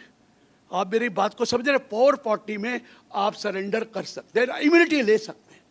कितनी इम्यूनिटी? अगर तो बाकी वाली है जो 270AA की थी वो 100% थी, और यहाँ पर 120%। ये दे दीजिए तो हम आपको पेनल्टी नहीं लगाएंगे, 200% ये लगा लेंगे। तो मतलब वो तो चाहते हैं जो आए वो ले लो, माल मिल रहा है ले लो, कोई इस तरह भी नहीं मिलना बाद में क्या होगा, लेकिन ये अब आपको पेनल्टी देनी पड़ेगी। ये क्लियर हो गया सर? Is it clear? ये कौन सा है? 195 में 30% कर दिया, लेकिन कॉन्सिक्वेंशियल उसको वहाँ पर मिस रिपोर्टिंग में ले गए, और मिस रिपोर्टिंग में 200% है, लेकिन 440 में जाकर कहा 120 दे दो, छुड़वा देते। पुराने का तो 100 देना ही है, ये 120 दे दो तो छोड़ देंगे। क्लियर हुआ सर? Is it clear? ये 195 सेक्शन है। 206 आप कहेंगे फिर वही, मेरी बैटरी डिस्चार्ज नहीं हुई है, इसकी हो गई है, देख लो। चलिए चलिए, मैं ठीक कह रहा हूं ना, खत्म होने वाली थी। चलिए 206 मैट। सर बड़ी बड़ी कंपनियां अभी भी 30% टैक्स दे रही हैं, या 25 दे रही है जो 400 करोड़ वाली है, अभी भी दे रही है। वो कह रहा है मैट ही है ना, दे देंगे, लेकिन मैट कैरी फॉरवर्ड तो हो रहा है, आगे जाके कर लेंगे। वो अभी भी दे रही हैं 15%, और पिछला कैरी फॉरवर्ड भी हो रहा है। Are you getting my point? Reliance अभी भी दे रहा है, ये वही 30 में है, हम 22 में आ गए। वो 22 नहीं, हमारा भी 25.168% है, लेकिन अभी भी most of the big companies are paying tax at the rate of कितना? मैट दे रही है, अदरवाइज 30% की ब्रैकेट में है। भाई पैट 15 दे दोगे तो बाकी वो 15 आगे देंगे और बाकी कैरी फॉरवर्ड करके एडजस्ट कर लेंगे। सुनो, अगर आप नई रजीम में नहीं आए तो हम मैट 14% देंगे। वार्न कर रहे हैं नई रजीम में आ जाओ। If you don't want to come to new regime, pay MAT 14%, but you will not be allowed to carry forward. और पिछला भी गया। समझ में आया मैंने क्या कहा? जो ब्रॉड फॉरवर्ड था, जो कैरी फॉरवर्ड चल रहा है, वो भी गया, और जो आगे देना है वो 14 दीजिए और वो 14 का बेनिफिट नहीं मिलेगा। आप आ जाइए ना हमारे पास 200 सेक्शन में कंपनी का, या 201 सेक्शन में आइए, हम आपको क्रेडिट अलाउ कर देंगे। हम देंगे क्रेडिट आपको जो पड़ा है। आगे तो है ही नहीं मैट 201 में, उसमें तो मैट है ही नहीं, लेकिन पिछला मैट तो पड़ा है, हम अलाउ कर देंगे मैट में जाइए। कितना अलाउ करेंगे? जितना टोटल टैक्स बनता है उसका 25%, और कैरी फॉरवर्ड वही 15 ईयर है। कितना? मतलब 75% तो मिनिमम देना पड़ेगा, और 25% जो ब्रॉड फॉरवर्ड है। आ जाइए नई रिजीम में ना। अल्टीमेटली हम नई रिजीम चाहते हैं, पुरानी तो खत्म करनी है। पुरानी तो हमने इंडिविजुअल की भी करनी है, पार्टनरशिप की भी, सिर्फ एक ही वजह से रुकी पड़ी है, अभी तक पार्टनरशिप की नई रिजीम नहीं आई है। कहाँ आई है पार्टनरशिप की नई? इस साल आनी थी, नहीं आई। अगर पार्टनरशिप की नई रिजीम आ जाती तो ये ओल्ड रिजीम खत्म हो जाती। ओल्ड रिजीम खत्म करेंगे, और जिस दिन ओल्ड रिजीम खत्म होगी 80 सेक्शन खत्म हो जाएंगे। अभी क्यों नहीं करा? पार्टनरशिप की क्या करें, सोचते सोचते थक गए। अरे 30% देते हैं और फिर कर ले जाते हैं सब कुछ। कंपनी तो पहले 25 देती है और फिर देती है सर वही 12.5 2, अब तो 12.5 हो गया, पहले तो 30 ही दे रही थी। तो कंपनी के केस में तो बहुत नुकसान है, और कंपनी प्रमोटर है तो वही 30 है। M I right? तो ये तो बहुत गड़बड़ हो रही है कि कंपनी को तो ज़्यादा टैक्स पड़ रहा है, और पार्टनरशिप आज सारे LLP खोल रहे हैं। Everyone is starting LLP। Why? और पे tax and go and enjoy. उसका तो मेरे घर आ गया। तो वो भी चाहते हैं कि पार्टनरशिप का कोई ओल्ड रजीम को ख़त्म करे। कैसे करें? मैंने सजेशन दिया, सर 30 का 25 कर दो, सरचार्ज कंपलसरी कर दो, और डिडक्शन तो ख़त्म हो जाएगी ना। कुछ तो दोगे बेनिफिट। ऐसा थोड़ी है कि डिडक्शन, हमें डिडक्शन के बाद 30 देना पड़ रहा है ना। वो जो भी वो जो ATI, ATI A, ATI B, ATI, वो सारे डिडक्शन के बाद ही तो हमें 30 देना पड़ रहा है ना। तो चलो आप छोड़ दो, आप कम कर दो, थोड़ा सा कम कर दो। हम 22 नहीं कह रहे, 25 सरचार्ज भी लगा लो, 27 28 होगा, कोई बात नहीं। डिडक्शन कितनों को मिल रही है? बहुत कम को मिल रही है, बाकी तो डिडक्शन ले नहीं रहे। अभी सोच रहे हैं, इसलिए अभी ओल्ड रजीम ख़त्म नहीं हुई है। लेकिन कंपनी का तरीका ढूंढ लिया है कि ओल्ड रजीम आपको ख़त्म करनी पड़ेगी, नहीं तो 14% टैक्स देना है, और उसका कैरी फॉरवर्ड भी नहीं होना है। और उस केस में आपको पुराना वाला कैरी फॉरवर्ड भी खत्म हो गया। क्लियर हुआ सर? ये मैट का उन्होंने निकाला 206, जिसमें आपको ये दिक्कत आएगी। मैट खत्म इन the case of A company. TCS, ये जरूर मोदी जी ने गुजरात वालों के लिए किया है, क्योंकि गुजरात वाले घूमने बहुत जाते हैं, नहीं जाते। और उसमें क्या था? ओवरसीज पूरे प्रोग्राम में 10%, 5% अप टू 10 लाख, उसके ऊपर कितना था? 20 लाख TCS था ना, नहीं था? ये फेवर मोदी जी ने किया है, उसको उठाकर सिर्फ 2% कर दिया। सिर्फ TCS कितना कटेगा? 2%। जितना मर्जी घूमिए 2% ही है। पहले 10 लाख तक 5% था, 10 के ऊपर खर्च करते थे ओवरसीज टूर प्रोग्राम में तो 20 था। नाउ इट इज़ ओनली, कुछ सोच सकता था? ये वही वाला है जैसे 12 लाख कर दिया इनकम, गुजरातियों के लिए 2% TCS आ गया। सबसे ज़्यादा यहाँ का आया, मैं बता रहा हूँ, ये उनके ही देन है कि भाई हम बहुत घूमने जाते हैं। 20% तो बहुत ज़्यादा है ओवरसीज प्रोग्राम, या 5% भी ज़्यादा है, तो 2% TCS होगा। लेकिन उधर क्या किया है? अगर आपका अल्कोहलिक लिकर है, यहाँ तो जरूरत नहीं पड़ती ना, TCS 1% है, वो 2 कर दिया है। टेंडू लीव्स है, 5 का 2 कर दिया है। स्क्रैप है, 1 का 2 कर दिया है, उसका भी 2 कर दिया है। मिनरल्स हैं, 1 का 2 कर दिया, वहां बढ़ा दिया है, लेकिन सिर्फ टेंडू लीव का 2% कर दिया। अगर आप मेडिकल के लिए जा रहे हैं, ट्रीटमेंट के लिए या एजुकेशन के लिए जा रहे हैं, लोन लेके जा रहे हैं, तो पहले से हट गया है TCS, हटाया नहीं। अब मेडिकल के लिए जा रहे हैं या अपना उसके लिए जा रहे हैं एजुकेशन के लिए अपने पैसे खर्च करके लिबरलाइज रेमिटेंस स्कीम में, तो 5 के बदले 2 हो गया, उसको भी 2 कर दिया, टीसीएस कम कर दिया। लेकिन बाकी केसेस में वही 20 है, नो चेंज। ये टीसीएस का इशू था जो मैंने आपको बताया। ये टीसीएस भी आपका कम कर दिया इस काम के लिए। अब क्या रह गया? नहीं देंगे, कभी नहीं देंगे, था ना। अब थोड़ा सा आराम हो गया। अगर नए साल में, इस साल नहीं, अगर आपका एम्प्लॉय कंट्रीब्यूशन आया है और अब ड्यू डेट ऑफ रिटर्न तक पे कर दे, तो हम आपको ये डिडक्शन दे दें। क्योंकि एम्प्लॉयर में लिखा ड्यू डेट तक करेंगे तो दे देंगे, नहीं तो तब देंगे जब आप पे करेंगे। यहाँ ऐसा नहीं है। No, employ contribution due date of return तक पे करिए तो मिलेगा, नहीं तो नहीं मिलेगा। बहुत रिलीफ है सर। 15 दिन थे, अब 15 दिन के आपको ड्यू डेट ऑफ रिटर्न आ गया, जो कम से कम 31 अगस्त या 31 अक्टूबर होगा नहीं होगा, तो उस केस में एम्प्लॉय कंट्रीब्यूशन जमा करा दीजिए। पहले इनकम मान लिए, अब जमा करा दो, हम खर्चा दे देंगे। लेकिन 263(1) के बाद कराएंगे तो कहीं खर्चा नहीं मिला। पहले तो 15 दिन के बाद खर्चा नहीं मिलता था, अब कम से कम इतने महीनों के बाद है तो खर्चा नहीं मिला। तो अच्छा प्रपोजल है 29(1)(e), यही ना सर? यही है। मेरे ख्याल मैंने काफ़ी कुछ कर दिया। अब जो मैंने ब्लैक मनी वाला किया नहीं है, क्योंकि मैंने खुद ही नहीं पढ़ा, तो करूँ क्या? मैं सोया ही नहीं कितने दिन से। पहले दिन तो वहाँ पर आपका वो था, प्रोग्राम चल रहा था वो गोफा में, और हमें 7 बजे तो पढ़ने नहीं दिया, तो लेक्चर दिया। घर 10 बजे पहुँचा, कितनी देर पढ़ लूँ? फिर कल 6 लेक्चर दिए, रात को यहाँ पर आ गया, 3 घंटे रात को सोया हूँ, और सब ये याद किया है आपका। क्योंकि ना कागज़ रखा है, दिखाना नहीं है आपने, कागज़ रखा है, दिखाया नहीं मैंने। क्योंकि कैसे होगा, इज्जत खराब हो जाएगी कागज़ अगर मैंने दे दिया। इसलिए ये इन टोटल मैंने आपको अमेंडमेंट बताई। जो नए वाली अमेंडमेंट है वो अभी 3-4 और है, मैं भूल गया, वेरी इंपॉर्टेंट है। एक मोटर एक्सीडेंट क्लेम, 3-4 और है, बड़े भूल गया सर। मोटर एक्सीडेंट क्लेम का जो इंटरेस्ट होता है वो टैक्सेबल है, और उसके ऊपर टीडीएस भी कटता है अगर उसका 20,000 से ऊपर हो।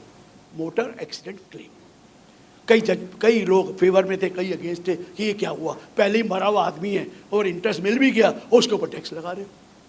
लो जी, मान लिया।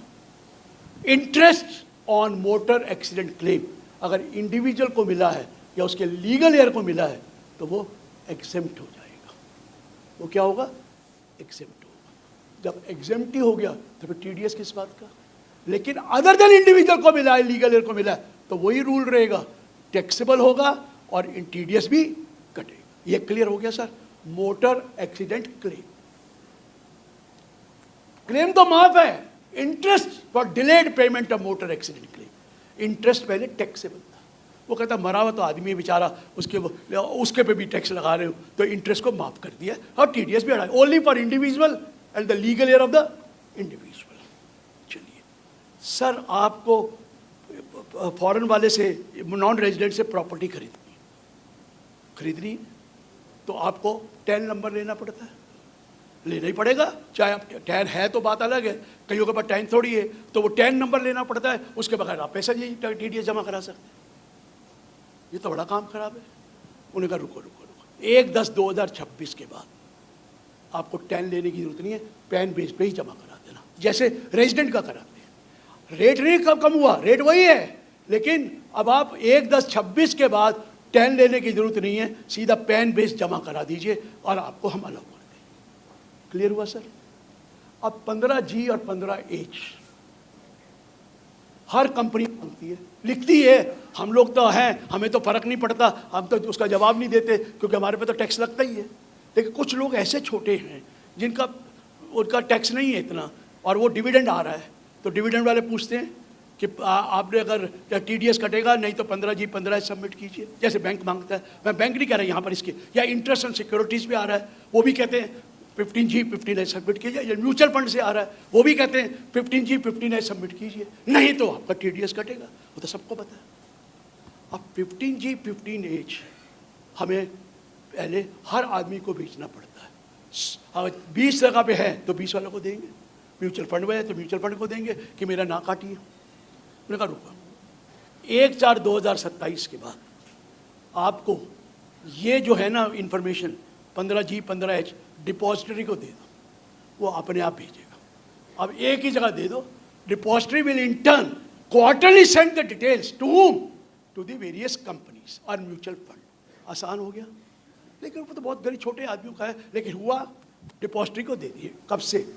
1 साल अभी लेना है, 1/4/2027 के बाद अगर आप देंगे हम कुछ नहीं, लेकिन ये 15G 15H रहेगा नहीं, नंबर बदलेगा। अभी क्या करते, लिखना तो पड़ता है 15G 15H, लेकिन अब 50G तो रहना ही नहीं है, नंबर तो फॉर्म का बदलेगा ही।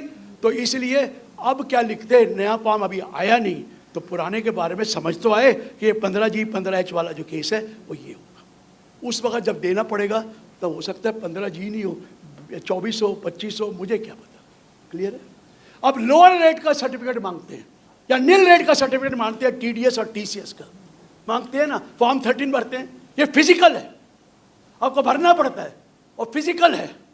अब आपको ऑप्शन दे दी कि आप इलेक्ट्रॉनिकली भी फाइल कर सकते हैं, ऑप्शन है, दोनों पर्सन वो आप इलेक्ट्रॉनिकली फाइल करिए, फिजिकल करिए, ये आपकी चॉइस है। हम नहीं सर फिजिकल है, अभी उन्होंने करा नहीं था, अब किया जाके, ये दोनों फिजिकल भी और वो भी वो कर दिया है। अब डिसेबिलिटी है डिफेंस वालों की, उसकी अभी एग्जेम्पशन दिखाई नहीं थी, उसकी भी एग्जेम्पशन दे दी। अगर डिसेबिलिटी है और उसको पेंशन मिलती है तो डिसेबिलिटी वाले को जो पेंशन मिलेगी या और कोई फंड मिलेगा वो अमाउंट उसका एक्सेप्ट होगा। आपको याद है रेफलार act, right to fair compensation of land, जो कंपल्सरी एक्ट जो माफ है 96 सेक्शन में, यहाँ पे लिखा नहीं था माफ है इनकम टैक्स में, अब इनकम टैक्स में डाल दिया कि वो जो कंपनसेशन होगा कंपल्सरी एक्विजिशन का वो भी माफ होगा। ठीक करा, क्योंकि वहाँ से रेफरेंस आ रहा था, इधर से उन्होंने कर दिया है। तो ये कुछ ये चीज़ें भी थी जो एग्जेम्पशन मैंने कहा, और कुछ नॉन रेजिडेंट को भी एग्जेम्पशन दी है, और ये बस यही था sir. Thank you very much for the patience.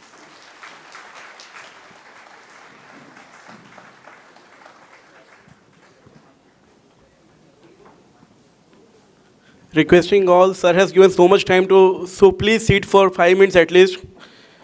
I know you all are in a hurry, but requesting all to please give more 5 minutes, please.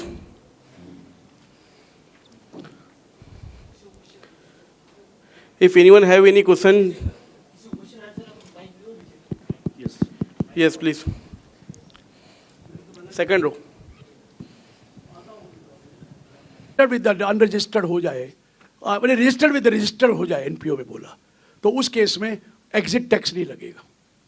Exit tax means वो जो वो तो 115 TD होता था वो नहीं लगेगा। Registered merge with the another registered, same objects लिखा है, that should be same object, तो हम नहीं लगाएंगे एनपीओ। ये वाला सेक्शन डाला है उन्होंने, डाला है सर। रजिस्ट्रेशन कैंसिल भी कर देते थे, वो वाला भी कम कर दिया। अगर एग्जेम्पशन वाले से यहाँ लाएं तो रजिस्ट्रेशन कई बार कहते थे आप रजिस्टर कराओ, तो रजिस्टर कराना, अगर जरूरत पड़ेगी तो रजिस्टर कराइए, नहीं तो कैंसिल नहीं हो। हाँ वो भूल गया, चलिए 2 रह गए, यू आर राइट। वो इस साल नहीं है, आपने तो सवाल पूछना ही होता है, मैं भूल गया था। 428 क्लॉज सी, 428 क्लॉज सी, अभी तक टैक्स ऑडिट की क्या पेनल्टी है? 0.5% और 1,50,000 विच एवर इज लेस। अब सुन लीजिए, अब ये फी हो गई है, अगले साल से फी होगी जो कंपलसरी है, मैंडेटरी है। किसको देनी पड़ेगी? आपके ऑडिटी को देनी पड़ेगी। कितनी? अगर तो 1 महीना डिले करेंगे, 30 सितंबर लास्ट डेट है, अगर आपने 31 अक्टूबर रिटर्न के साथ दी तो 50,000 रुपये कंपलसरी। अगर रिटर्न के बाद दी तो 1 लाख रुपये, 1.5 लाख रुपये, सॉरी 50 बोल दिया, 75,000 रुपये। ओ 50 उसके लिए, टीपी के लिए कितना? 75,000 रुपये। अगर आप 1 महीना डिले करेंगे और 1 महीना से ज़्यादा करेंगे तो 1.5 लाख रुपया। अब कोई लिमिट नहीं है, विच एवर लोअर, या और कंपलसरी देनी पड़ेगी आपको ऑडिट फी उसका लिए। अगर आप एक डिले करेंगे 31, और वो टीपी वाली है तो नवंबर है, तो रिटर्न कब फाइल करनी होती है? 31 अक्टूबर। अगर आप नवंबर में करेंगे तो 75 दीजिए, नवंबर के बाद करेंगे तो 1.5 लाख दीजिए। और एक और टीपी की रिपोर्ट भी तो होती है, टीपी की रिपोर्ट में भी 1 लाख का था पेनल्टी। अब कह दिया टीपी रिपोर्ट अगर 1 महीना डिले करके फाइल करेंगे तो 50,000, और 1 महीने के बाद करेंगे तो 1 लाख। पर ये क्या बन गया? फीस। अब पेनल्टी नहीं है, फीस। सब कुछ देना ही पड़ेगा, क्योंकि फीस जो होती है वो पहले टैक्स से एडजस्ट होती है और बाकी टैक्स माना जाता है। समझ आ गया sir? You will have to pay the fee. ये 2 रह गए थे, सॉरी। यस सर, एक फॉरेन एसेट डिस्क्लोजर का कुछ अमेंडमेंट है। सर मैंने पढ़ा नहीं, क्योंकि टाइम नहीं मिला। ब्लैक मनी की वो स्कीम आई है कि आप 6 महीने का विंडो दी है कि अगर आप 1 करोड़ से ज़्यादा नहीं है, उसमें कई तरह है। आप यहाँ पर रेजिडेंट हैं और आपने वहाँ एसेट ले रखी है और वो सोर्स क्लियर है, तो आप 1 लाख रुपया फीस दीजिए और भर दीजिए 6 महीने के अंदर। अगर बाहर खरीदा था और यहाँ रेजिडेंट है, उसका सोर्स क्लियर होता है, तब रेजिडेंट था यहाँ, उसका सोर्स क्लियर है तो भी 1 लाख है। लेकिन अदरवाइज अगर आपका दूसरा है तो आपको इंटरेस्ट भी देना पड़ेगा, वो टैक्स 30% देना पड़ेगा और साथ में पेनल्टी भी 30%, प्रोवाइडेड 5 करोड़ से ऊपर का नहीं। सो थोड़ा सा मैंने देखा, इन डिटेल नहीं देखा, और जब तक इन डिटेल ना देख लो मेरे बस का नहीं है पूरी तरह आपको क्लियर करना। Thank you sir. हाँ जी, बताया ना, एक तो वही तो चेंज है। एक रजिस्ट्रेशन होगा तो कैंसिल नहीं होगा, और दूसरा यही मर्जर जो होगा अगर सेम है ऑब्जेक्ट तो कोई भी एग्जिट टैक्स नहीं लगेगा। यही है। वो तो इनके इंटरेस्ट का है, आपके इंटरेस्ट का कहाँ से हो गया? चलिए चलिए आगे बोलिए।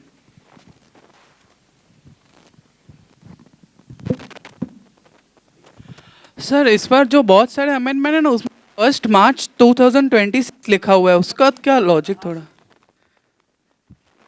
अमेंडमेंट कब से आती थी? With effect from assessment year 26-27 first वाला। करेक्ट। लेकिन 26-27 की अमेंडमेंट तो आ रही हैं करेक्ट। नया एक्ट में, इसलिए इन्होंने मार्च लिख दिया ताकि इस साल करी है तो अगले साल के लिए। करेक्ट, ठीक है। प्राइट टू सब, ये बड़ी क्लेवर वे में की है। जितने भी ओल्ड एक्ट में करा है, देखिए 1 मार्च 26 से, 1 अप्रैल से नहीं है। 1 अप्रैल वाला तो वहाँ टैक्स ईयर आ गया है, तो इसलिए कंफ्यूजन होता। इन्होंने 1 मार्च किया है, लेकिन मार्च के बाद है तो अगले साल के लिए ना, यही लिखा है सर। 1 मार्च 26 है, मार्च 1 26 क्लियर किया। वेरी राइट, पढ़ा लिखा चार्टर्ड अकाउंटेंट है। Thank you. 2 तरह के चार्टर्ड अकाउंटेंट है, पढ़े लिखे और पढ़ चुके हैं जो।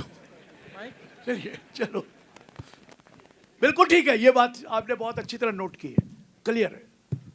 और आप देख लीजिए सारे मार्च 1 से। चलिए सर आगे बोलिए। सर पेनल्टी असेसमेंट का जो साइमल्टेनियस ऑर्डर पास करना है उसके बारे में थोड़ा। सर वो तो लॉ ये आ रहा है कि पहले पेनल्टी इनिशिएट करके ऑर्डर पास किया जाता था, है ना, इनिशिएट कर दो और बाद में पेनल्टी करो। कहता है नहीं, पेनल्टी का ऑर्डर भी साथ में पास करो, अपॉर्चुनिटी भी नहीं, लेकिन पेमेंट तब देनी पड़ेगी जब फाइनल डिसीजन सीआईटी का है। अपॉर्चुनिटी भी नहीं देने की एसएससी को। सर अभी तो बना है, आप लोग वहाँ रेफर करिए, और आपके तो घर का आदमी है, हो ही जाएगा फिर तो अपॉर्चुनिटी। करिए, अभी तो यही है जो आपने बोला, ठीक है। अपॉर्चुनिटी क्यों नहीं दी गई? क्या अपॉर्चुनिटी 143(2) में दे दी जाती तो ये साथ में पेनल्टी की भी देंगे? कौन कह रहा है अपॉर्चुनिटी नहीं दी गई? वैसे पूछो मेरे से। When you are being assessed, are you not giving an opportunity or faceless में और being heard? दी जाती है ना, तो पेनल्टी की भी वही है, being heard। तो अपॉर्चुनिटी तो दी है, किसने कहा नहीं दी है? वो अपॉर्चुनिटी बाद में इनिशिएट करना था, तो अपॉर्चुनिटी दो। जहाँ पर दोनों चीज़ें इकट्ठी करनी है तो अपॉर्चुनिटी तो दे ही रहे हैं हम तो आपको, तो इसलिए वो आएगा नहीं। मैं वैसे कह दिया, no need of an opportunity because no assessment is done under 143(3) without giving an opportunity of being heard, provided you ask for it. And if you are not asking तो मैं क्या कर सकता? You have to ask for it. पहले बात और थी, तो आप दे दीजिए, हो जाएगा। अभी कुछ नहीं आया, मैं भी देखता रह गया, क्योंकि वो आएगा तो वैल्यूएशन भी आएगा। आपको बताऊं, वो अभी तक आया नहीं है। बोला जरूर था मैडम ने, लेकिन है नहीं। अकाउंटेंट की डेफिनेशन जो 515(3)(b) में है, उसमें कुछ नहीं है। और अकाउंटेंट की डेफिनेशन वैसे तो 2(1) में है, लिखा accountant means as defined in section 5153(b) और उसमें कोई चेंज नहीं है, अभी तक चेंज नहीं है। सर हाँ सर अपने टैक्स ऑडिट की सर जो पेनल्टी है, तो सर 2 से 10 करोड़ के बीच में किसी का टर्नओवर हो और अगर सर वो without tax audit 5% of cash की लिमिट दिखा के रिटर्न फाइल कर दे, अब उसको बाद में नोटिस आती है कि ये बजट से तो कलेक्टेड नहीं है ना, आराम से बाद में करना है। कॉर्पोरेट वो तो भी आएंगी डिटेल्स में, एमएसएमई की जो है वो भी डिटेल बातें तो बहुत करी जाती हैं, लेकिन आस्ता आस्ता ही डिटेल आएगी ना। इस बारे में तो आ गई, बजट में नहीं है वो, that is not part of the budget, but we will have something of that nature. Sir 143(2) की स्क्रूटिनी में अगर आएगा उसके अपडेटेड रिटर्न, उसमें तो फाइल नहीं कर सकते ना नहीं फिर? कर सकते, अभी तक तो बोला मैंने कि ठीक। भैया वो कह रहे हैं कि अभी असेसमेंट हुई नहीं, तो क्या टैक्स कौन सा दोगे? आप बताओ टैक्स कौन सा दोगे? टैक्स का 25% देना है ना। जब आपकी असेसमेंट हुई तो टैक्स का 25% कहाँ से निकालेंगे? 148 में टैक्स लग चुका है 143(3) का, तभी तो दे रहे हो, इसलिए उन्होंने नहीं किया। Okay sir. ये कारण है।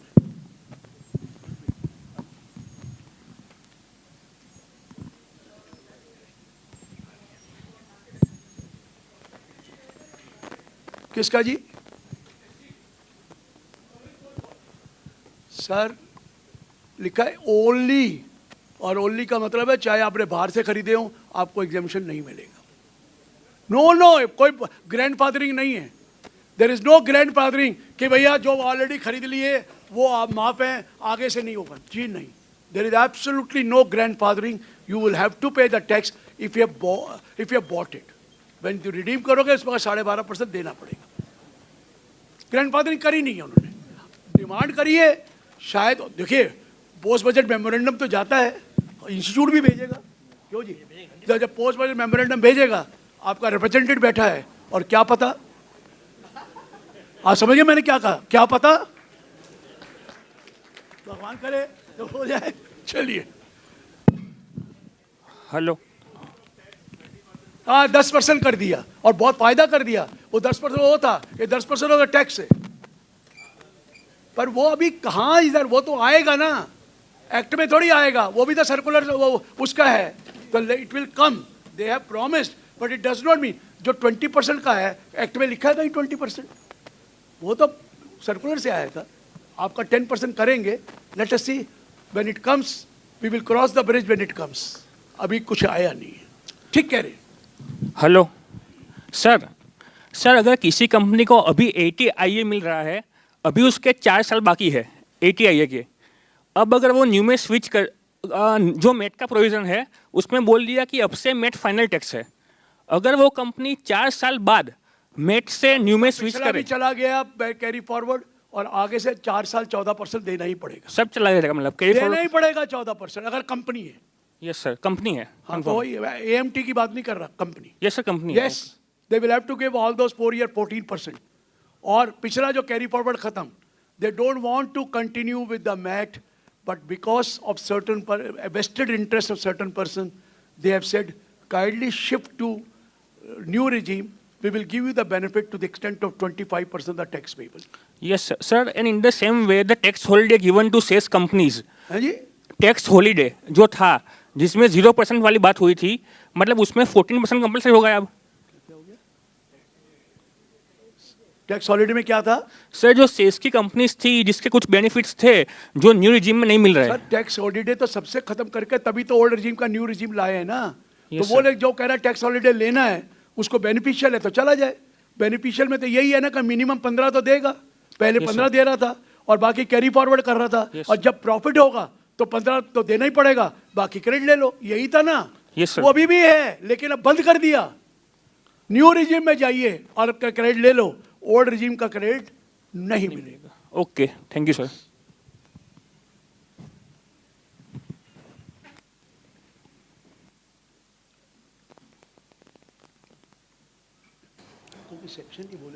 Let's have a big round of applause for Girish Ahuja, sir. Respected sir, you guided us in a very easy language, in an easy manner, and also with a practical example. Sir, even you gave the time for query solving of all the members.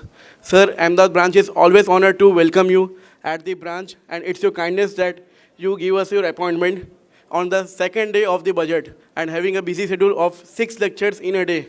So again, I request everyone to have a big round of applause for sir.